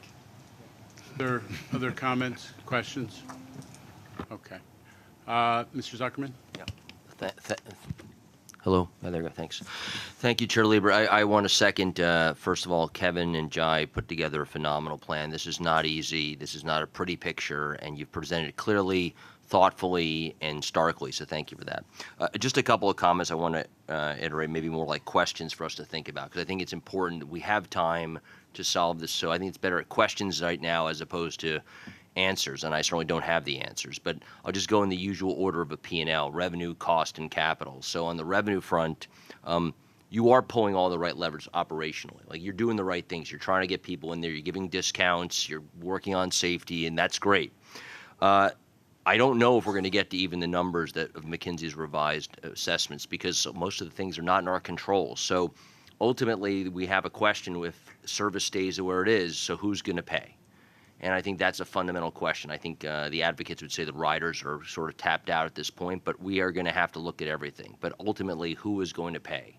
And there's a number of stakeholders: governments, those who get value from our services for their professional lives and businesses, but someone's going to have to pay because the risks are real.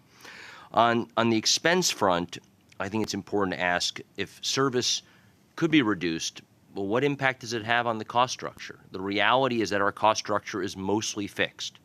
That is a fact of what happened, what we learned during COVID.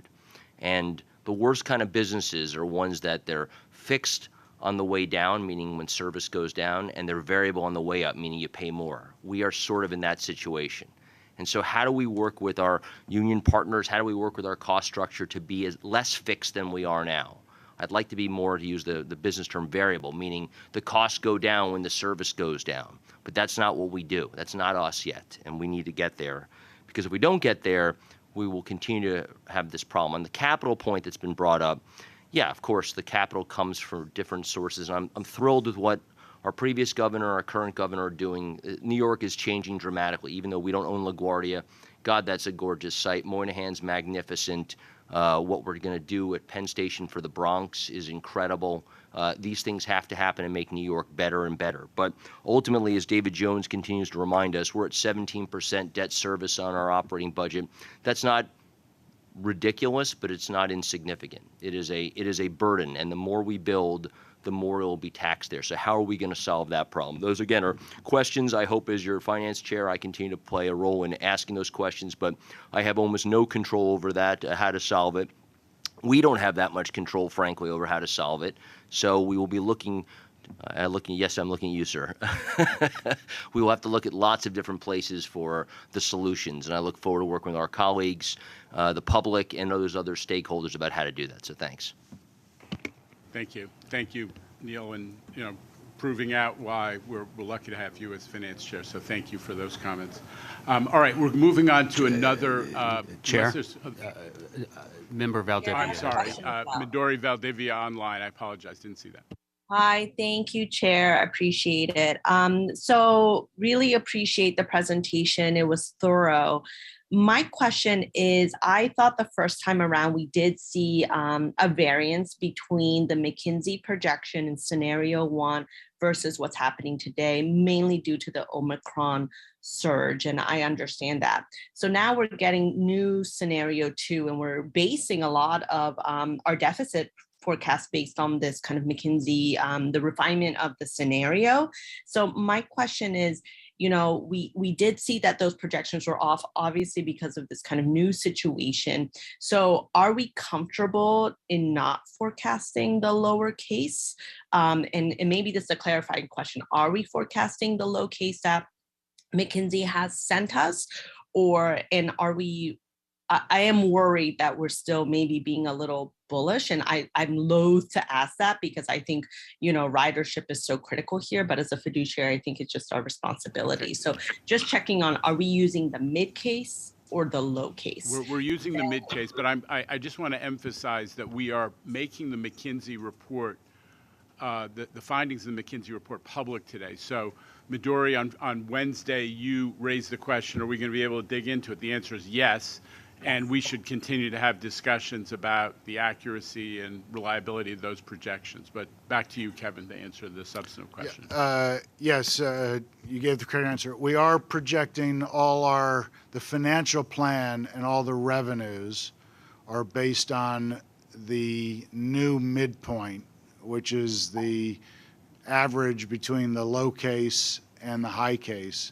And so you're correct that the risk is substantial if we track closer to the low case, or stay where we are at 61%. It's if you think of it, roughly every 1% recovery is worth $60 million. So if we're off by 10%, it's another $600 million in deficit. Again, that's a very round number. There's a lot of other factors, but it's not an insignificant risk. Yeah, thank you, Kevin. And I think you're completely right. And as Neil and Chair of Finance talks about how we need to kind of go to our partners and how we need to all collaborate together, we also have to be really clear about what is the gap that we're seeking. So I just want to make sure that we feel really comfortable with that. So thank you very much. Okay, good point. So unless there are further comments or questions, Mr. Albert? I absolutely agree that we have to go to our partners. I don't think cutting service gets us anywhere. It then means fewer riders will opt for the system, which means you begin that downward spiral of death. Fewer riders means the deficit grows even more. I think we need to find a way to stop fare evasion, which this year is estimated $500 million. Keep doing that every year or having it grow, and you can see how that begins to trigger this massive deficit. So if everybody wants a system that everybody can respect and utilize and bring people back to, we have to solve the crime problem, the fare evasion problem, and get additional funding partners. I think all of those things need to happen, and we're certainly here to help you accomplish those. Thank you. Mr. Chu. Thank you, Kevin, for the explanation on the relationship between the capital budget and the operating budget. I'm wondering if there's been an examination of the capital program, or if it will certainly be emphasized in the capital program, prioritizing capital projects that can help on the operating side, whether it's through better access or increasing ridership. So I'd say there's certainly been a major look at the prioritization of capital. For example, looking at on signals. Some of the improvements were meant for resolving capacity issues, which are less critical, versus reliability. So there's been now a focus on the signal program, focus on what's needed for reliability rather than capacity.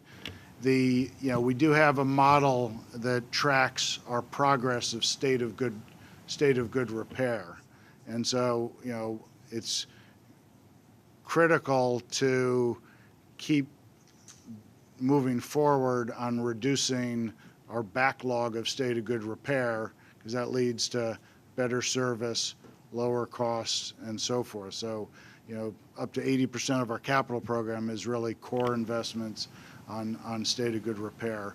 We are looking at things on, how to have more predictive maintenance using, and Rich Davey could talk about it more, artificial intelligence, so forth, to predict maintenance work rather than wait for things to break down and then fix them. So there's, there is a lot of focus on that, but we need to keep doing more. So let me ask Jamie, because that's a good question. It's going to come up again and again. Just so you know, during COVID, when I was still at MTA C&D, we prioritized first. We put to the front of the line state of good repair. The principle being safety first and making sure the system didn't fall apart. So the way the program works now is that safety and state of good repair are at the front end of our capital program. And to the extent that there's expansion or non-state of good repair investments, they tend to be backloaded. But Jamie, can you add to that? Yeah, that's right, Chair. As both of you have emphasized, excuse me, the 80% of the capital program is the core program, the non-expansion portion, which is state of good repair, normal replacement, enhancements within the system. That's to make sure that the system is operating effectively. It's really critical that we keep doing that. And we keep that work up. I will also emphasize that, as we set a committee the other day, we're in the midst of our 20-year needs assessment. So that is another tool that we have and is becoming a highly advanced analytic tool for us to be able to identify what those priorities are for making state of good repair investments. And that 20-year needs assessment is not just about getting to the next capital program. It's a process we're putting in place where we're working with our partners at the operating agencies to make sure that we're prioritizing the most important state of good repair projects using advanced technologies and so on. And then, of course, we should also mention that all of the improvements that have been made to get to better, faster, cheaper capital work, bundling projects together, allowing piggybacking on outages so that we're efficient about how we're getting the work done, all of that is helping us to get more state of good repair to make sure that we can keep the system up on a cost-effective, cost-efficient basis with the dollars that we're using.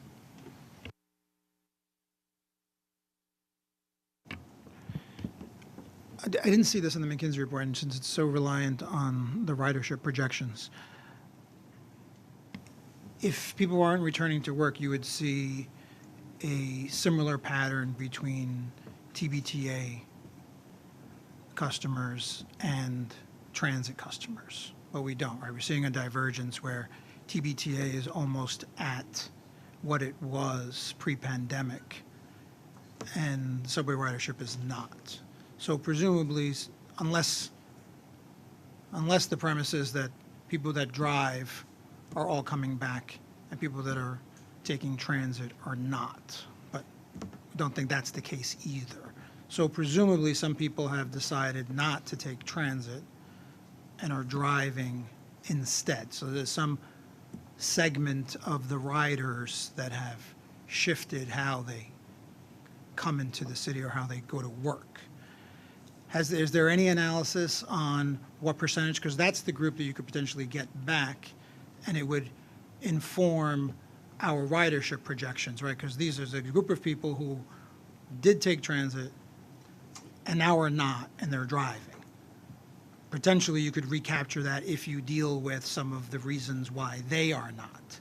And then you have the broader issue is once you get those people back, then you have people are just not coming in 2 days a week or 3 days a week, right? And then there's that.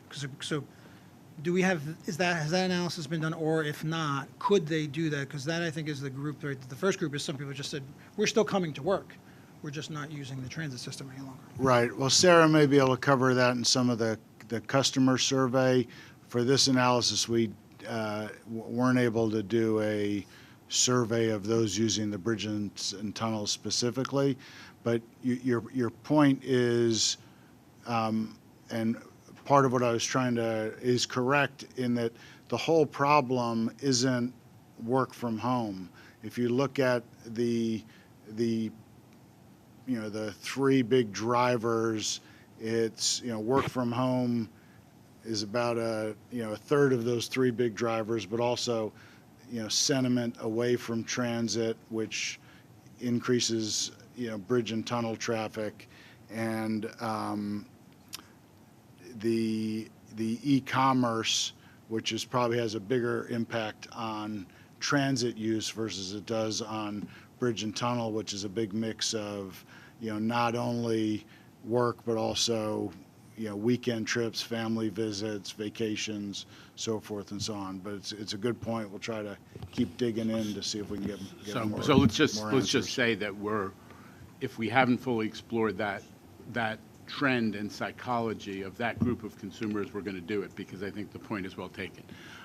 We are going to get to Sarah Meyer's presentation on customer service in a moment. First, I'm going to ask Allison Durez-Sereno to do an update on Central Business District tolling. Important note, this is not, we will be taking an action item on Traffic Mobility Review Board nomination later. So to the extent that folks want to comment on that as opposed to the progress on congestion pricing, save your comments for there, okay? But Allison, I'm so sorry. Sharif, did you ask to be recognized? I'm so sorry. Just one follow-up. No, it's okay. Just to follow up to what Robert was saying, in that analysis, when we're looking at that in terms of the mode shift, if we can bake into what would happen under a congestion pricing going live scenario, of course, and whether or not, of course, which I think we're going to hear from Allison now, the expected reduction in traffic to the CBD and what the expected mode shift there would be to transit would be helpful too for these projections. Absolutely. That's why you're the policy director. So, all right, unless there are other comments, we'll throw it to Allison for update on congestion pricing. Thank you, Chair Lieber, and good morning, everyone. MTA and our partners at New York City Department of Transportation and New York State Department of Transportation have been working closely and productively with the Federal Highway Administration on the environmental assessment for several months. It's been a tremendous partnership. We're very pleased. We're reporting today, as Chairman Lieber noted, that we anticipate we will have approval in the coming days to release the EA document on or about August 10th, at which point the formal comment period will begin. We are planning 6 public hearings later this month, between August 25th and August 31st. I'd like to take a moment to provide some background on the Traffic Mobility Review Board, or TMRB, what it is and their responsibilities. Chair Lieber had announced it earlier, and I'll take a moment to go through it. The TBTA Board, which statutorily consists of the same members as the MTA Board, establishes the TMRB and names its chair and 5 members. One of the members is recommended by the mayor of the City of New York. One must reside in the Metro North Railroad region, one in the Long Island Railroad region, and each must have experience in at least one of the following public areas: public finance, transportation, mass transit, or management. TMRB shall conduct its meetings open to the public in accordance with open meetings law, and a schedule will be announced at a later date. Appointing the TMRB members today allows them to observe and benefit from the August public hearings and to begin reviewing and understanding information provided by the CBDTP team with their new responsibilities in mind. With respect to responsibilities, by law, TMRB shall consider factors including but not limited to traffic patterns, traffic mitigation measures, operating costs, public impact, public safety, hardships, vehicle type, discounts for motorcycles, peak and off-peak rates, and environmental impacts, including but not limited to air quality and emissions. TMRB is tasked with recommending the toll amounts for the Central Business District tolling program to reduce congestion and ensure collection of annual net revenue and fees needed to fund at least $15 billion for the 2020 to 2024 capital program or successor programs. They need to recommend a plan for credits, discounts, and/or exemptions for tolls paid on bridges and crossings, as well as a plan for credits, discounts, and/or exemptions for hire vehicles. And they must produce a report on their review and the analysis underlying the recommendations that will eventually come to this board. Our schedule is here. If we do get the approval as anticipated from Federal Highway Administration, you can see here that we still have a lot of work to do after this document is released. There'll be the public comment period, and then there will be some back and forth while we consolidate and review the comments and incorporate and document everything that we've heard. And ultimately, we are hoping for a decision document early next year. Thank you. Comments or questions on the presentation? Because as I said, we will get to the TMRB action item if anyone wants to comment on that, but on the substance of the presentation. I just need to say, it's no secret that we struggled with those 400 plus comments that we had from the federal government. It required a lot of additional analysis. Allison and team did an amazing job just to get us here. And I want to thank USDOT, Federal Highway Administration, and the EPA of the federal government for working with us to get through all of that complexity. You have no idea how complicated some of these issues are in terms of analysis and how to figure out, as we say, all of the impacts and all the modeling analysis. But it's all going to be reflected in the environmental assessment document that will be released to the public imminently when the feds give their final approval. Okay. Barring questions or comments, I'm going to quickly move to the capital program amendment, and then we will come back to the action item on Central Business District tolling. Tim, who's going to speak to the capital program amendment? Tim?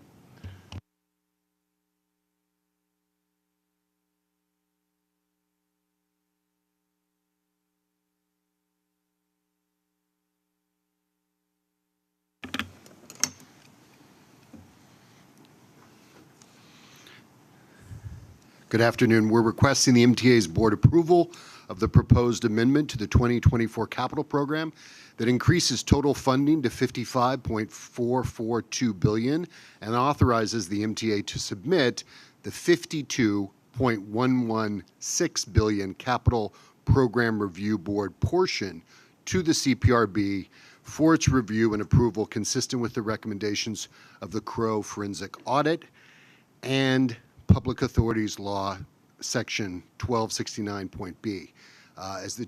For those folks that weren't with us on Monday for the full discussion of the capital plan amendment, this amendment recognizes the $1.7 billion in new federal formula money provided by the Infrastructure Act, as well as the $100 million from New York State to support the PIN reconstruction projects. It funds new projects like the platform screen doors pilot that was mentioned, and AI-enabled cameras consistent with the track trespass task force recommendations, as well as new resiliency projects that help us meet the increasing challenge of climate change, particularly the threat of flash flooding to our stations and our infrastructure. The plan also accelerates vital projects like the Park Avenue Viaduct for Metro North, as well as funding additional ADA stations for Long Island Railroad. The amendment also trues up the projects to the impacts of inflation and market conditions and scope adjustments for the last 2.5 years. And it resequences the signal modernization projects to have a greater focus on our investment going to reliability and equity to bring the benefits of signal modernization and its increased reliability to the neighborhoods that are most reliant on quality and accessible public transit. And it adjusts the plan to the realities of the market constraints of the rolling stock market and our providers that we work with in that market. And finally, it funds the remaining elements of the PIN Access project, bringing Metro North service to the west side and providing 4 new stations for the East Bronx, and funds the design for PIN reconstruction. And for PIN Access, I just want to mention that, it keeps that project moving forward with the New Rochelle Yard, as well as 2 other 3 elements of rolling stock needed as we await federal funding that is potentially available under the state and federal partnership program that has not yet been implemented by the federal government, but we await that opportunity to fund that project more significantly with federal funds. Okay. May I have a motion on this? Okay, Lisa, second. Jamie, Barbas? Okay, discussion, questions or discussion on this matter? Anybody? Okay. Yeah. Regarding the capital program, of course, this includes the development and going forward and spending money forward on all the future projects, as you just said. Future. Yeah, I just wanted to make that clear. Thank you. But it also includes present projects like East Side Access and Third Track and the opening of the Grand Central Madison service for Long Island Railroad, as well as future projects. All right, any other comments or questions before we vote? All right, all in favor of the amendment? Any opposition or abstention? Okay, the ayes have it.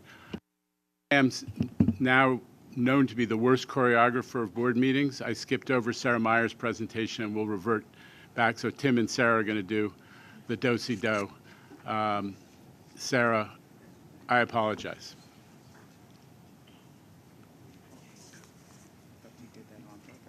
No? Hi, everyone.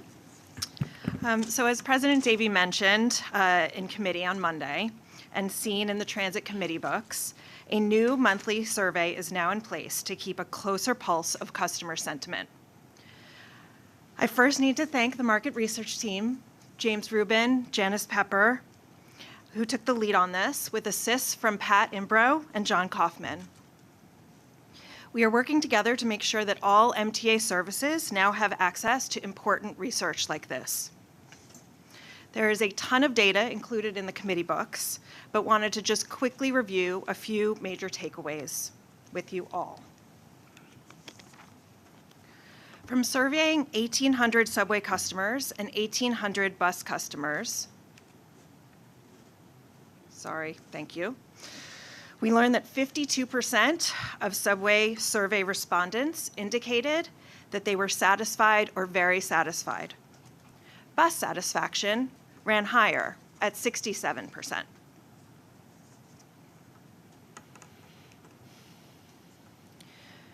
We've talked a lot about our fiscal crisis being very dependent on ridership. And when asked directly what would make folks ride more, they're very clear. Less erratic behavior and feeling safer on subways.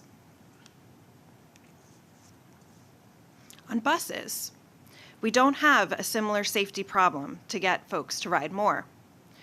We need to clear bus lanes, monitor our headways, dispatch smarter, reduce bus bunching, all in an effort to reduce long wait times.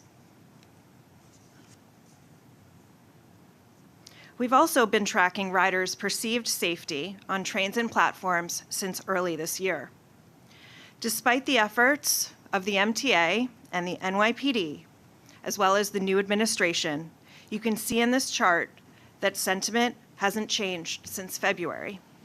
On a scale of 1 to 10, our average score is about 4. We all have our own personal experiences in the subway, and we can all understand why sentiment hasn't really changed much here. The images of fellow New Yorkers standing on the tracks, holding up trains, pacing back and forth, needles on the platform and on trains, people smoking or vaping on trains, women holding crying infants, asking for money. Even if our own personal safety isn't threatened, our public spaces, and these images conjure up our own worst fears, and our natural reaction is to run and avoid. Run and avoid, not the greatest thing for our ridership return. When asked directly about the NYPD presence in our system, the sentiment is also clear. Nearly 60% of our riders feel there are too few officers on trains and on platforms. I know there are many, many people working on this issue every day, including the most senior levels of management here at the MTA, as well as City Hall. And when you've heard me say it before, on behalf of our customers here, I've been trying to advocate for 5 years. The more visible the police are, ideally on trains or actively walking up and down platforms, the safer our customers will feel. The MTA remains wholly focused on our riders, and I'm so thankful for Shanifa, Chris, Molly, Jean, Kevin, Pat, and the entire MTA leadership team for their hard work and dedication. I'm happy to take any questions on the survey. Mr. Poor. Yes, just as a curiosity, what is the size of the sample of respondents on these surveys? Sure, it's about 1,800 on each. Oh, great. Thank you. Anybody else? Ms. Lopez. Thank you, Mr. Chair. Just a quick question. In terms of, and for clarification purposes, the police officers who are in the subways is NYPD, not MTA police, correct? Yeah, the NYPD polices the subways. Our MTA police department is principally responsible for the commuter railroads. There is some overlap, and they do coordinate. We have some MTA PD supporting some certain subway activities and certain bus activities, but that's the principal division of labor. Mr. Albert and then Mr. Mack. Yes, thanks for this, Sarah. Is this survey broken down by line where these interviews took place? So we have that data. What is interesting about it is that it's not exactly, if we break it down by line, it won't be statistically significant.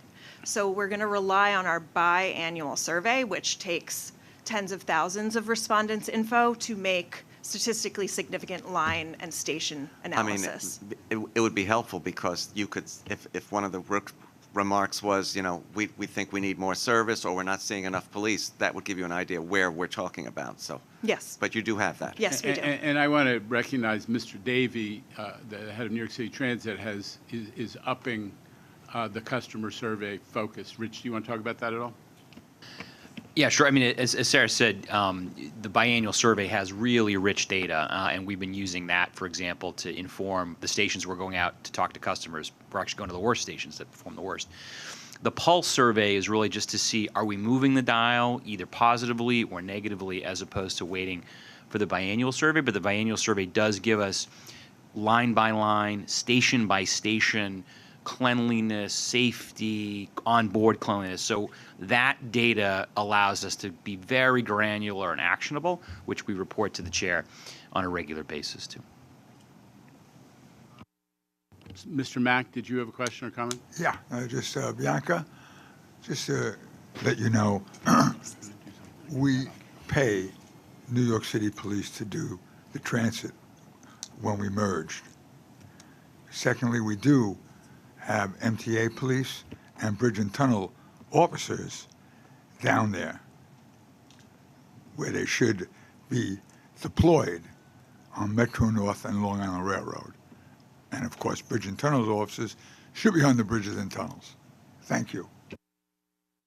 Okay, anybody else on this topic? All right, Sarah, thank you for the presentation, but thank you for all the presentations that you've given.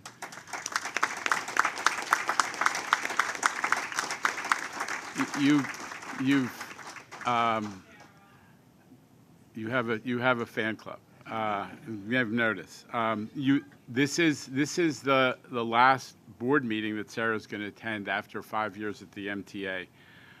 I was privileged to move Sarah from just being the Chief Customer Officer for Transit, for New York City Transit, up to playing that role for the whole MTA. And I think that by creating this new role and setting such a great standard, you have left a legacy for the whole MTA.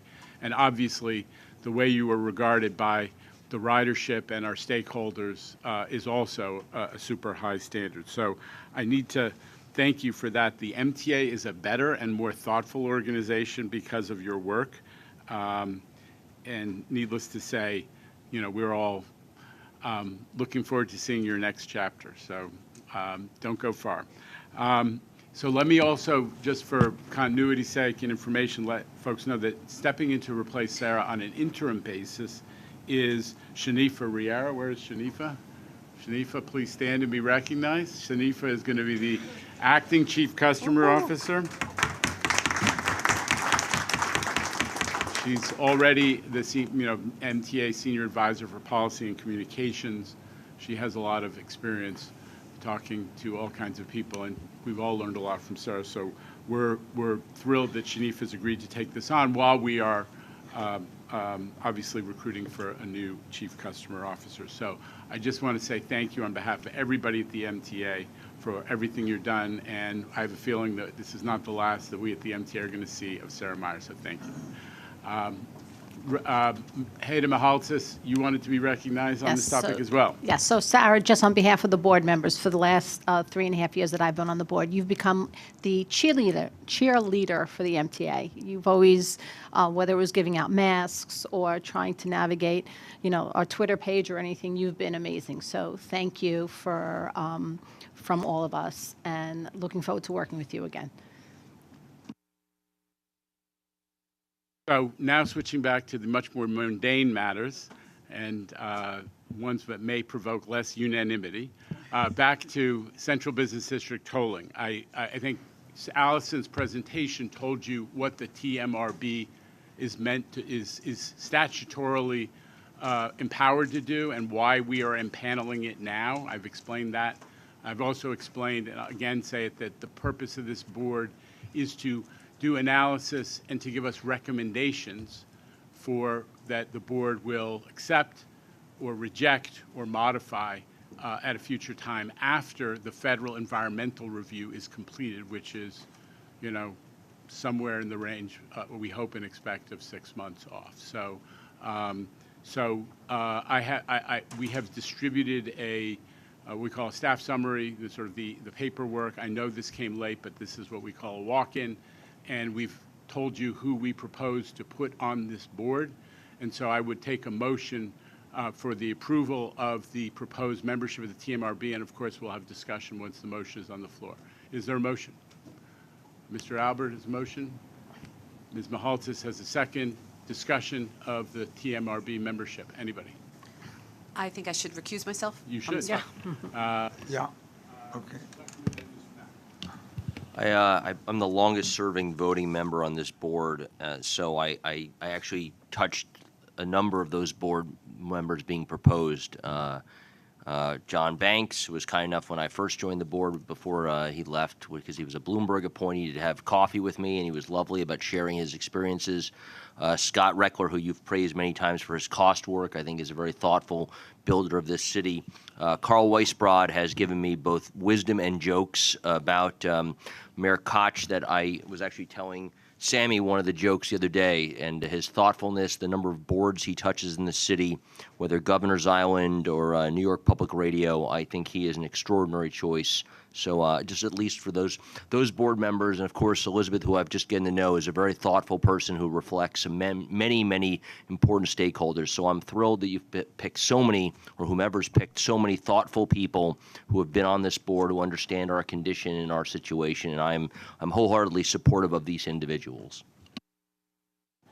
Mr. Mack. Neil, you're 100% right.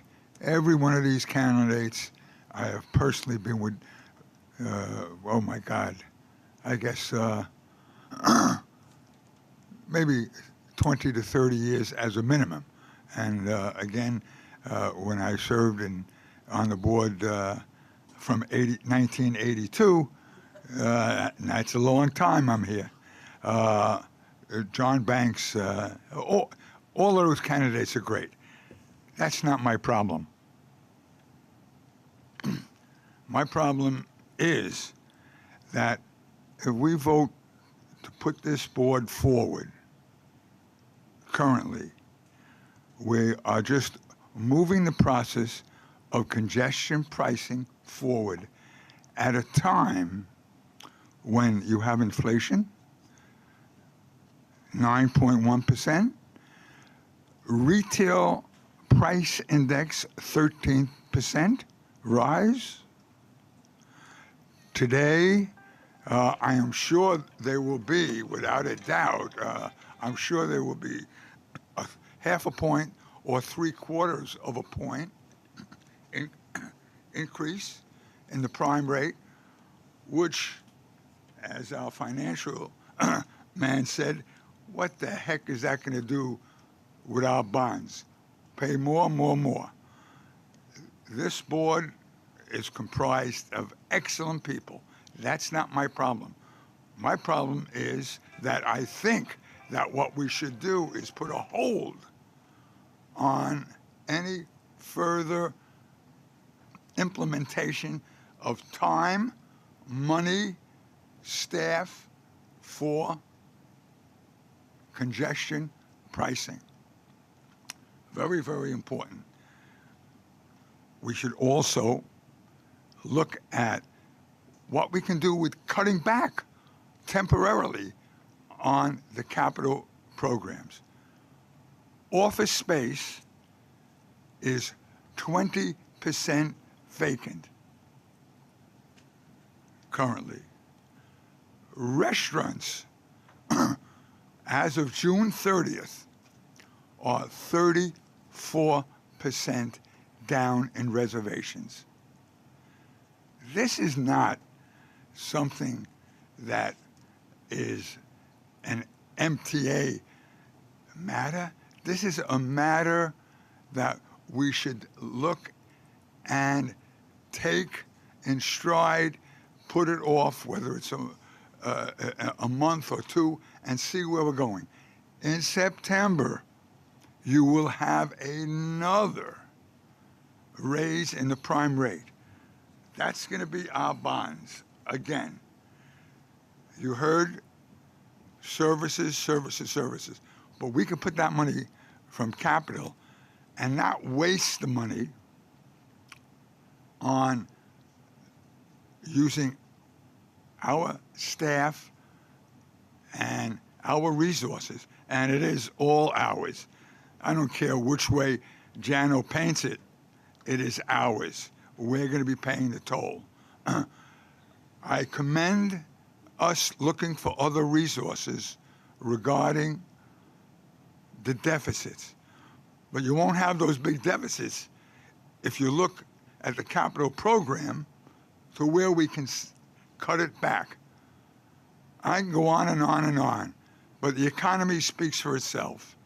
We will be doing an injustice to go further on congestion pricing to every county, every outer borough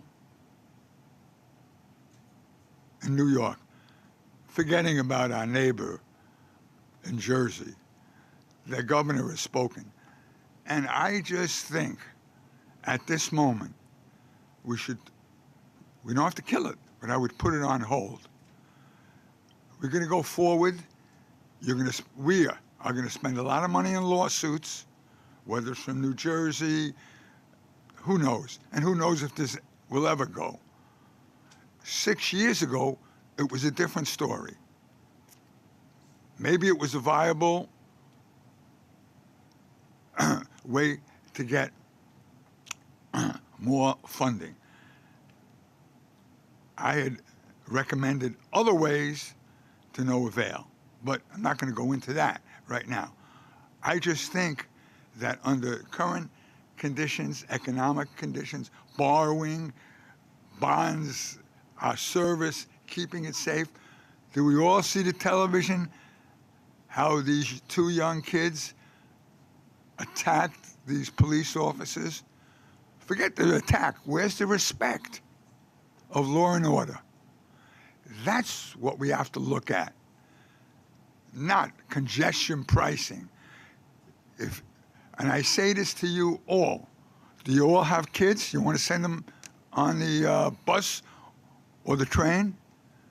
I'm the Nassau County representative, and I want to tell you, this is the third year straight that we're nominated and voted the safest county in the country. I really respectfully request everyone to put this on hold. I certainly am not going to vote forward. I know every one of these individuals personally. This has nothing to do with them. This has to do with dollars and cents and a forward movement with the window dressing of ex-Governor Cuomo, Larry Schwartz, Jano's pal, and the bureaucracy. Okay. I think Lisa Sorum wanted to be recognized. Thank you, Chair. If I'm understanding correctly, this is about putting a board that will put the eyes and ears on all these public hearings that are happening. I think as a board member, respectfully for Mr. Mack, I think it's super important that we put this team together for the simple reason that I don't believe all of us have the time, and some of us, I know me, don't have the knowledge to be able to understand a lot what's going on. This board that's being put together can bring that back. We can have a really thorough conversation, better understanding from our colleagues. I'm about communication and transparency, and this is what the board will provide. And then at a later point, we can bring all these concerns to the table, but we can't bring those concerns unless we absolutely know what's going on. So I'm in full support of putting this board, and it's an amazing team you've put together, so I appreciate it as a brand new board member. Thank you. Mr. Borelli, you wanted to be recognized. Thank you, Chair.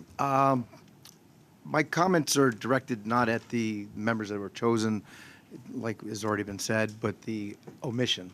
And I guess my objection as the representative from Rockland County, west of the Hudson, is that there is no participation from anybody on that side of the river, and our county is going to be disproportionately affected by this. Congestion pricing, most of the folks from Rockland County are going to be driving their cars in because we don't have a direct ride, one-seat opportunity to get to New York, unfortunately, at this point. So that's really where I'm coming from. I think it's something that we have this value gap already with the services that are provided, via New Jersey Transit. We need to work on that. But to vote for a group of folks, and I think they're all great people, of course, but there's nobody who's really going to be affected by it in the most part. So I think we need to look at that. Unfortunately, I guess my quarrel isn't with the selection that was made here. This is what New York State Law 553K, whatever it is, that was done by the state legislature. But again, it was done. I can't sit here and say, hey, that's great, and that's a great distribution of the folks that need to look at it. And I agree with Ms. Soren's comments that, yes, it needs to be done. We're the public comment, public input, leaders here and other experts should get their input and give it. But unfortunately, there's a voice that's been left off, and I think that should be there. Thank you.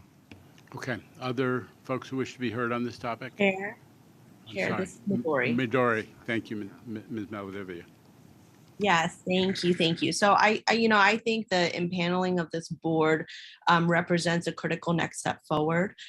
This is such a critical initiative for New York and the New York region, and frankly, we're leading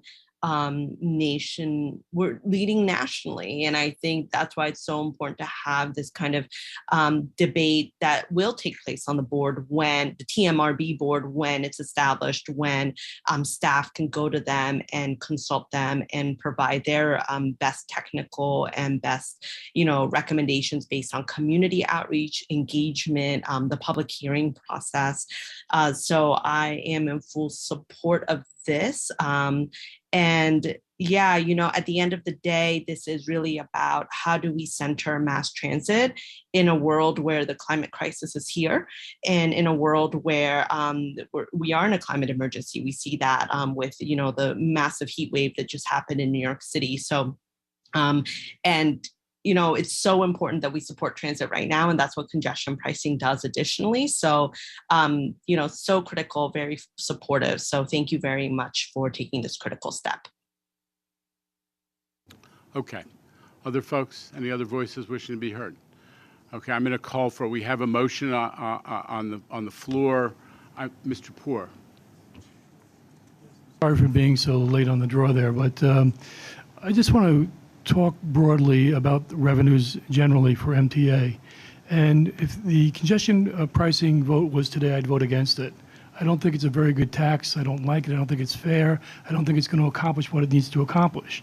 I think in our discussion about congestion pricing, we should also talk about other revenue sources, something more broad, something that has growth potential, something more creative than what we've looked at before. Now, my conflict is I agree with what Frank Borelli was saying. We should have a little bit more broader representation for up in the Hudson Valley. But, and I'm making my decision right now, just talking to Mr. Neal. I think I'm going to support this now because I know it's a part of a process that has to go forward. But quite frankly, like I said earlier, if congestion pricing was up today for a vote, I would vote against it. I got to see something better. Okay. All right. I appreciate that. And I just want to, procedurally remind all of us that congestion pricing currently is an element, a $15 billion element of our capital program. So we've just voted to amend it. It remains a $15 billion element of our capital program. So to have the discussion that you're describing, we'd have to talk about the impacts to the capital program. Okay? So I think it's all on the table. I'm going to call for a vote by hands because I think this is going to be a divided vote. So all in favor of the motion to panel the group that's been proposed, please raise your hands. Okay. Is it recorded as we have the recordation? You got it? All opposed, please raise your hands. Mr. Borelli, Mr. Mack will be noted in opposition. Any abstentions? Ms. Velez. Ms. Velez. No, the vote has been concluded. The vote has been concluded. Mr. This has nothing to do. All I can tell you, the board is excellent choice. This is not about, it's a matter about expenditures that I'm concerned with. Okay. All right, so that item is completed. I think we now are at that blessed stage of the process when we go through the routine business of this board. So the minutes of the June board meeting and the minutes of each committee have been distributed to members. Corrections or omissions? Ladies and gentlemen, Mr. Albert. Oh. Oh. I make a motion to accept the minutes. All right. No changes or omissions. Motion. Second. The minutes are approved. What? The vote on it. All in favor, say. Oh. We never do that. All right. Well. That's Neil's rules. There's a motion on the table to approve the minutes. Mr. Zuckerman asked that I take a voice vote. Are the minutes approved? All in favor? Yes. Any opposition or abstention? Minutes are approved. The Bridges and Tunnels Committee met on Monday and reports the following. Mr. Mack. Yes, hi, Mr. Chair. Good morning. We met, and there's one competitive item for a total of $1.13.4 million. The committee recommends it, and I'm asking for a vote for this procurement. Am I correct that that's $113.4 million? 113.4. Okay. Okay. Motion? Second? Second. All in favor? Aye. Any opposition? The motion is carries. That concludes the report. Thank you. Thank you. Board Member Chu, would you deliver the joint railroad report? Mr. Chair, the Joint Railroad Committee met on Monday, and there are no items for board approval this month. Thank you. Ms. Mihaltzis, the Transit Committee report, please. Chair Lieber, the New York City Transit Committee met on Monday and reports the following. There are 4 procurement items this month, 1 non-competitive and 3 competitive modifications for a total of $238.2 million. The committee recommends these items, and I move them. Motion? Oh, you've moved it. Second? All in favor? Aye. Any opposition or abstention? The motion carries. All right, this concludes the New York City Transit Committee report. Audit Committee, Ms. Barbas, please. The Audit Committee met on Monday and reports the following. There are 3 items for the board approval this month: the 2021 audited financial statements, the 2021 investment compliance report, and the management letter report. The committee recommends these items, and I move them. Second? All in favor? Aye. Any opposition or abstention? Abstention. Abstention, Mr. Browley. Let the record show Mr. Browley is abstained. Thank you. The items are carried. The Board Member Zuckerman, Capital Program, please. Sure. So just to be clear, I was not in attendance at the capital program meeting on Monday, but I will deliver the report if that's okay. Okay. All right, Yep, fine. So the program committee did meet on Monday and report that there are 7 items for that report, 6 competitive items and 1 ratification for a total amount of $349.5 million. This committee recommends these items, and I move them. Second? All in favor? Any opposition or abstention? The items carry. Mr. Zuckerman, would you continue with finance? Yes, sir. Thank you very much. The Finance Committee met on Monday, as you described earlier, and reports the following. There are 10 actions this month for a total amount of $122.7 million. The committee recommends these items, and I move them. Second? Second. All in favor? Aye. Any opposition or abstention? The items carry. There are 6 real estate action items this month. The committee recommends these items, and I move them. Second? All in favor? Aye. Any opposition or abstention? The items carry. So concludes the Finance Committee report. Okay. The final set of final set of items for board considerations related to labor agreements. May I have a motion to convene an executive session to discuss matters related to collective bargaining pursuant to Section 1051E of the New York State Public Officers Law? So moved. Second? Okay. All in favor? Aye. We're in executive session.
Folks to come to order.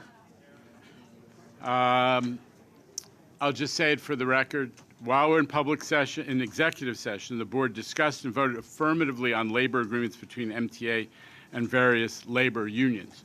With that, may I have a motion to adjourn the meeting? So moved. Ms. Lopez has a second. All in favor? The meeting is adjourned.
So at the risk of being repetitive, I'm going to, come stand.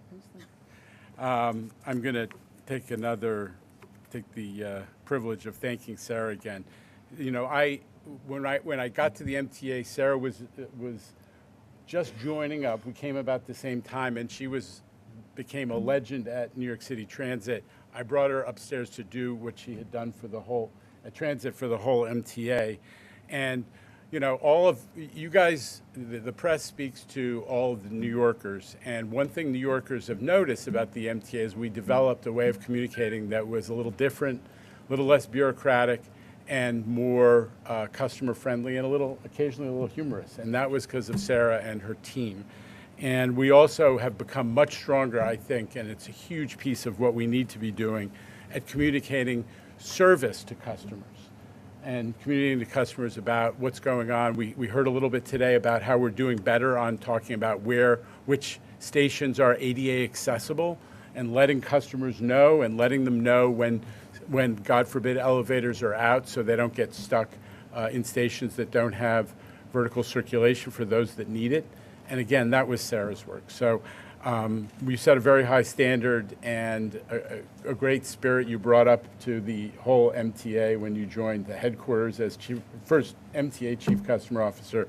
And I want to recognize you. And I also want to recognize Shanifa, who has a lot of work to do every day, not to mention a long commute to the East Bronx. Shanifa lives in that neighborhood that we talk about Penn Access serving so much in Morris Park. I'm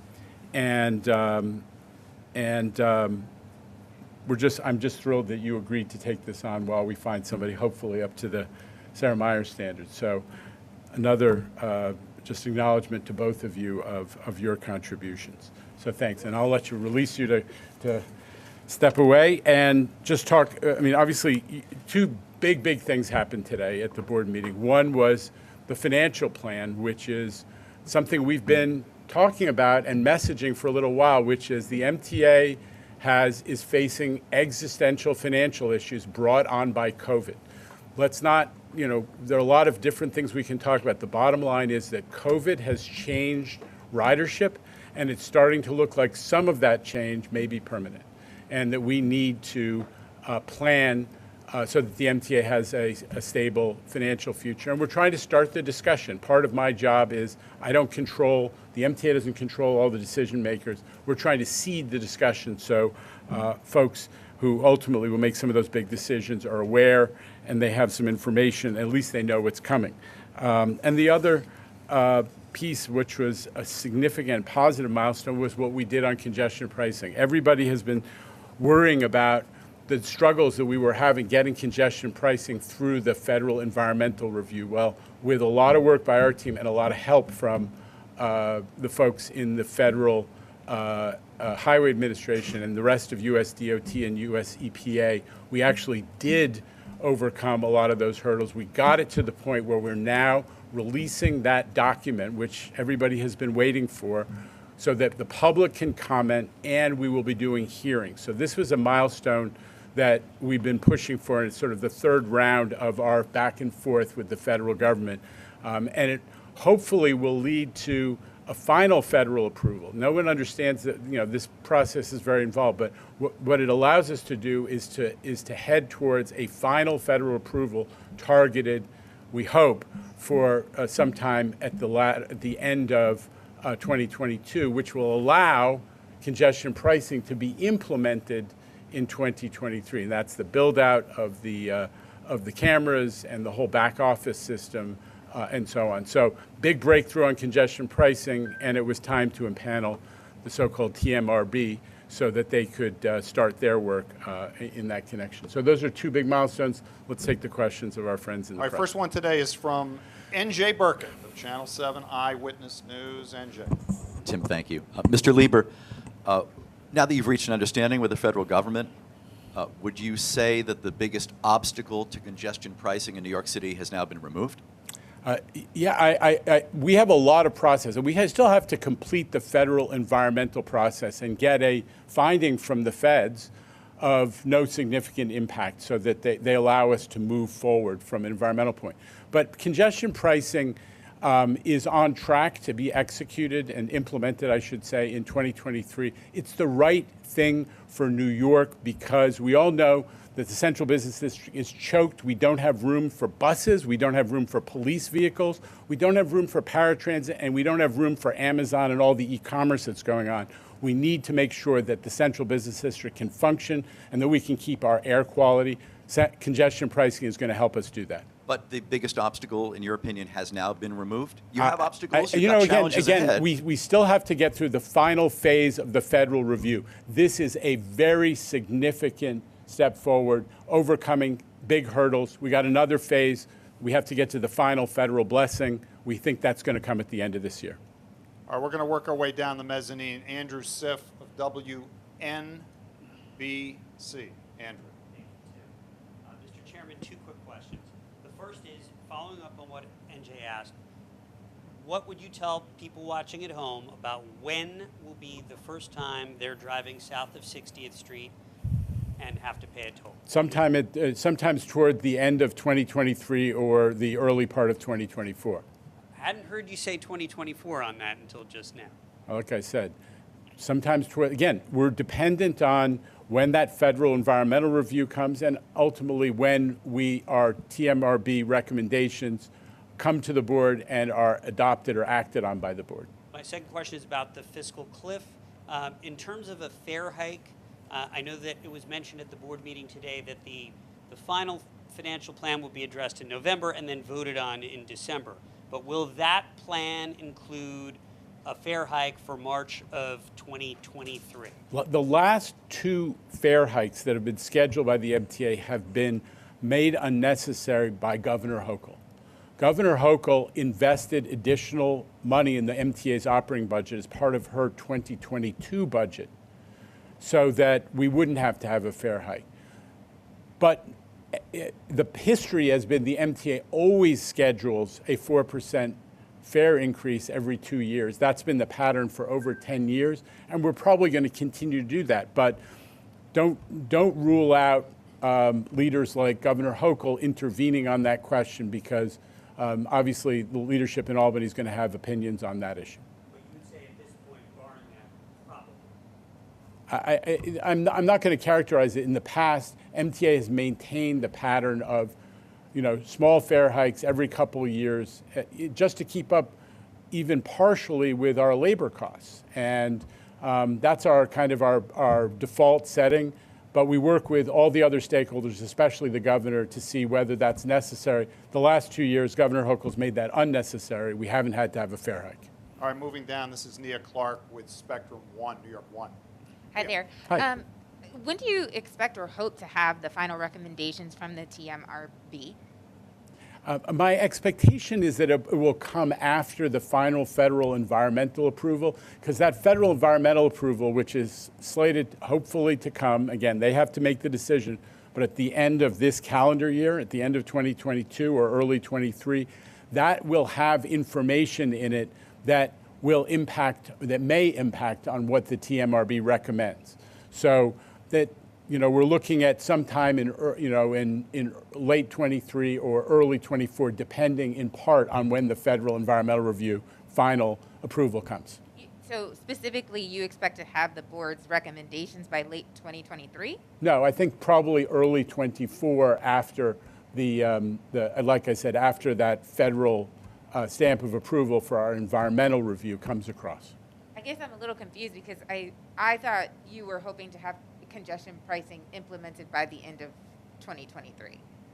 I'm sorry, and if I said it wrong, let me try it again. We expect the federal environmental review to come across, and again, the feds have a regulatory responsibility, and we don't know for certain, but the projection is that will be resolved by the end of calendar 2022. Okay?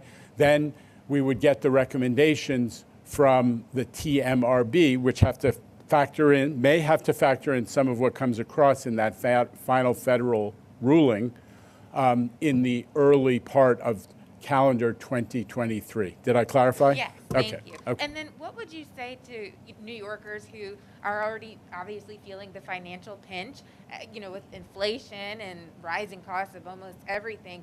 who would say, oh my God, we can't afford another toll, let alone throughout, lower Manhattan, south of 60th Street. Listen, all the studies have shown very, very few New Yorkers on a percentage basis come to the Central Business District driving in an automobile. Almost everybody's coming from mass transit. A lot of people are walking. Some people are taking bikes.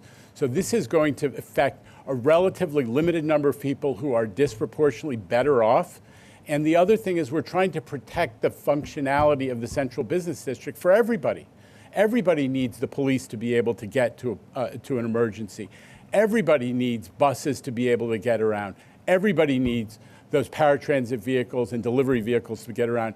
It benefits people to have get rid of congestion or reduce congestion, and also to protect our air quality. Congestion pricing will benefit everybody, not just the few who drive. All right, and coming to you from the Zoom equipment in front of you, sir, is Marcia Kramer, CBS 2 News. Marcia.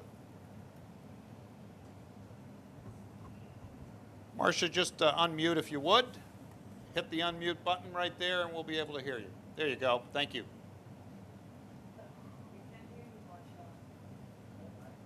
All right, Marcia, we're still not hearing you. We'll work out the technicalities. In the meantime, let's go to Clayton Gusa of The Daily News, right there. I got a few. I wanted to ask about David Mack's comments on congestion pricing.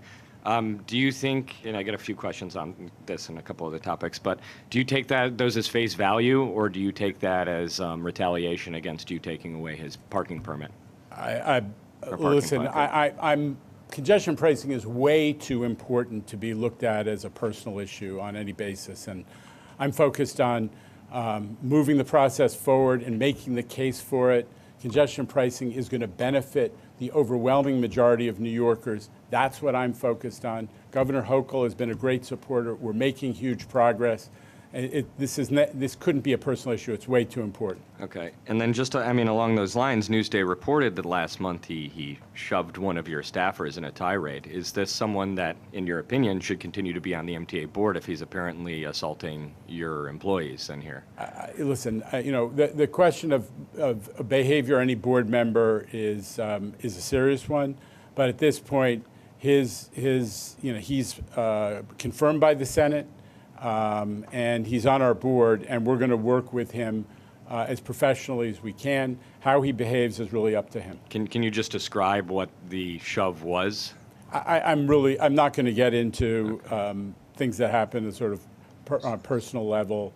And what I would say is, I got to focus on the big picture, which is New Yorkers are depending on the MTA's leadership and all of these people here to think about them and not about petty personal rivalries. That's not what we're about. Okay. And then on Penn Station, Comptroller DiNapoli put out a letter of comment on it today, asking the public PACB to hold off on voting on it, saying that they don't really understand how it's going to be funded or the costs or all the cost elements of this. What's your response to that? And do you also share the concerns over the funding structure? Well, I have great respect for Comptroller DiNapoli. He put out a report last week about the MTA's fiscal situation, which was, dead on the money and actually kind of aligned with what we have shared with the public this week. Listen, I am a non-combatant in a lot of the Penn Station debates and disagreements that have been taking place.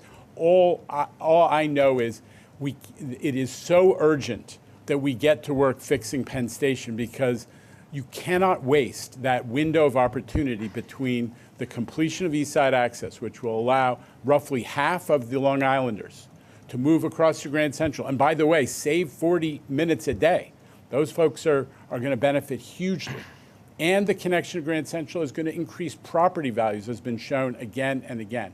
But the most important thing regarding Penn Station is it gives you an opportunity, because there are fewer people using the station, to do heavy construction that's necessary to make it a much different and better place. So my focus is on whatever folks decide is the right funding scheme, we need to get to work right away. So I have supported Governor Hochul's effort. I give her enormous credit for saying we cannot wait, as Amtrak I had originally proposed for Penn Station, existing Penn, to be fixed after Gateway in 2035. We need to fix Penn immediately. This is the window of opportunity, and we are, we're going to do our damnedest to try to make sure that Governor Hochul's goal is achieved. And then last one. This marks a year for you in this job. Thank you for noticing. Yeah, you Actually, Clint, I'm kind of touched. Can Can I give you a hug? Yeah, no, but like you're not gonna like the second part. And so you often point out your accomplishments, but what are some of the biggest mistakes you made or things that you've lessons learned over the past year? Okay, well, I won't say taking the job. Listen, the thing that I am solely focused on, Clayton, is, and I knew it coming into this job, is how do we get the MTA to be what it needs to be, which is there for New Yorkers, that supports what New Yorkers need in terms of getting around. New York cannot survive without world-class mass transit. We are too dense. We're 9 times as dense as, these new Sunbelt cities that folks talk about, Phoenix, Houston. We cannot survive. We have more than half of New Yorkers don't have access to an automobile. So we got to make a great mass transit system, and we have to make it financially stable. That's my goal. I'm sure I make lots of mistakes, but I keep going because those are that's what I want to accomplish. All right, we're going to go back to Marcia. I think we've got the technicalities figured out. Marcia Kramer, go ahead. Can you hear me? I can't understand. You're all good. Okay. Jenna, I have a couple of questions. The first one has to do with the seeking of this dedicated new revenue stream. I wonder if you could tell me, are you seeking about $1 billion? Is that the figure you're looking for? And when you think about how you want to raise that, are we talking about adding to the other revenue streams you already have, like increasing it, like the gas tax or the sales tax or whatever, or are you looking for a totally new revenue stream?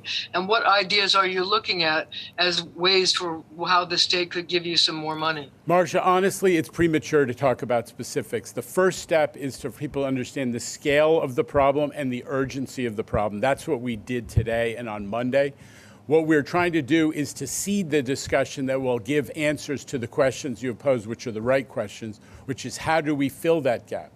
Our CFO, Kevin Willens, did a great job, and he put one big idea on the table, which is maybe if there is early action in 2023, adding up to roughly $800 million of additional operating budget assistance to the MTA, that allows you to stretch out the federal money in a way that actually reduces the scale of the problem by close to $1 billion. That's a big idea that we put on the table, or that Kevin Willens put on the table. But the specifics of how do you fill the remaining gap are still to be worked out.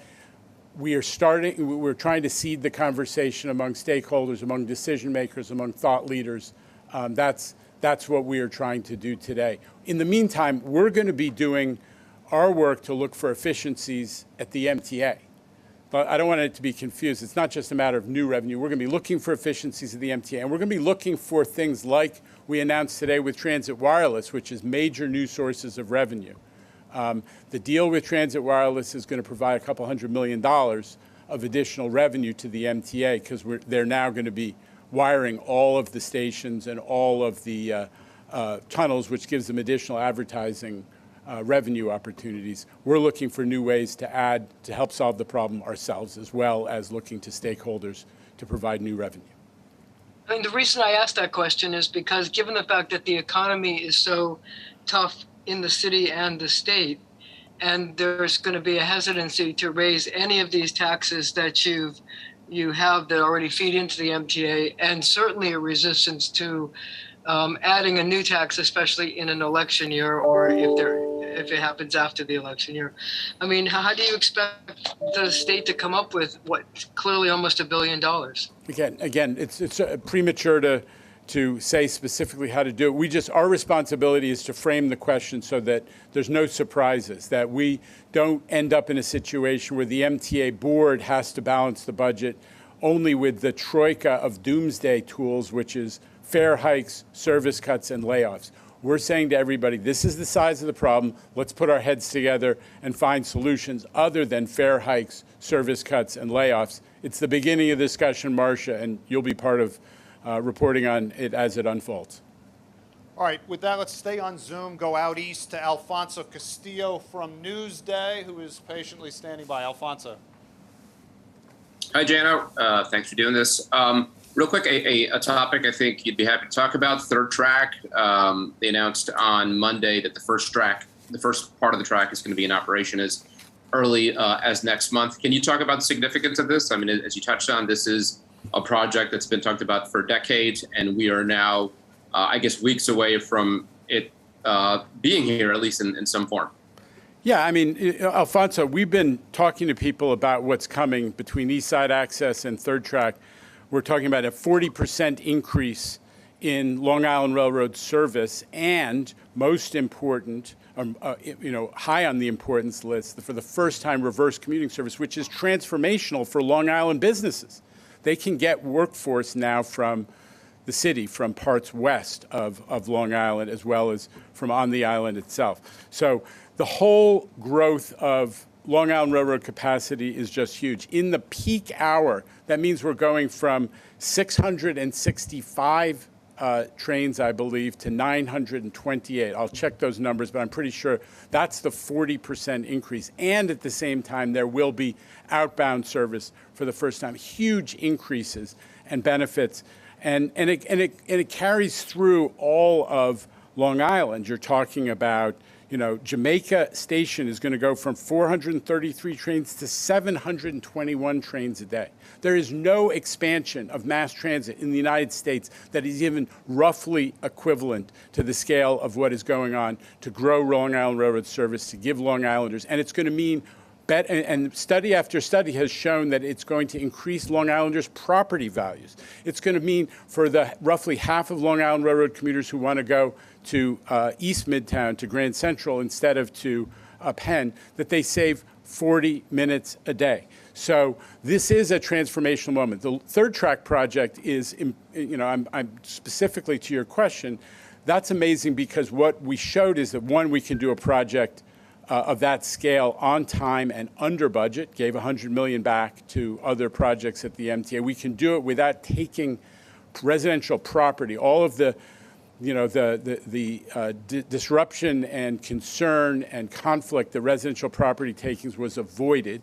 And we did it in a way that also eliminates a huge danger for Long Islanders, which is all these grade crossings, in which we amazingly were able to go around, and we're rebuilding, I believe, 8 stations as well. So for folks who are on the main line in particular, this is a transformational moment. 8 new stations, grade crossing eliminations, higher speeds, more service.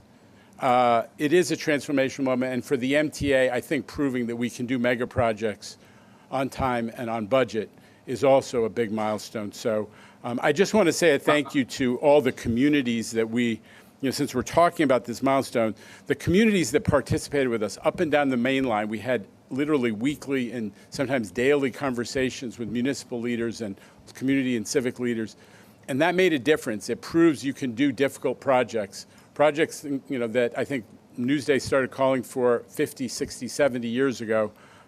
If you work closely with the community, we're proud of that aspect of it as well.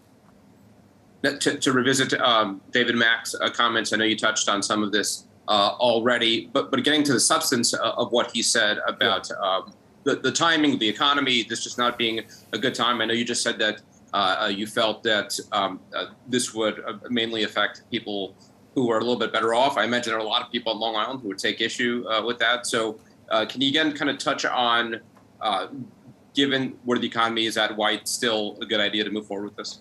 Yeah, listen, number one, we have a capital program that is funded $15 billion by this. So a lot of the things that I'm talking about that benefit Long Island, third track, double track, which was completed, East Side Access, all these things are being done with the funding from, directly or indirectly from congestion pricing. So, we're making a huge investment in the Long Island Railroad. We're increasing operating costs for the Long Island Railroad just to operate 2 major terminals and to run all this extra service. So a lot of benefit is coming from all of this. But we have to, what I would say at this moment, it's all, we are in a climate crisis.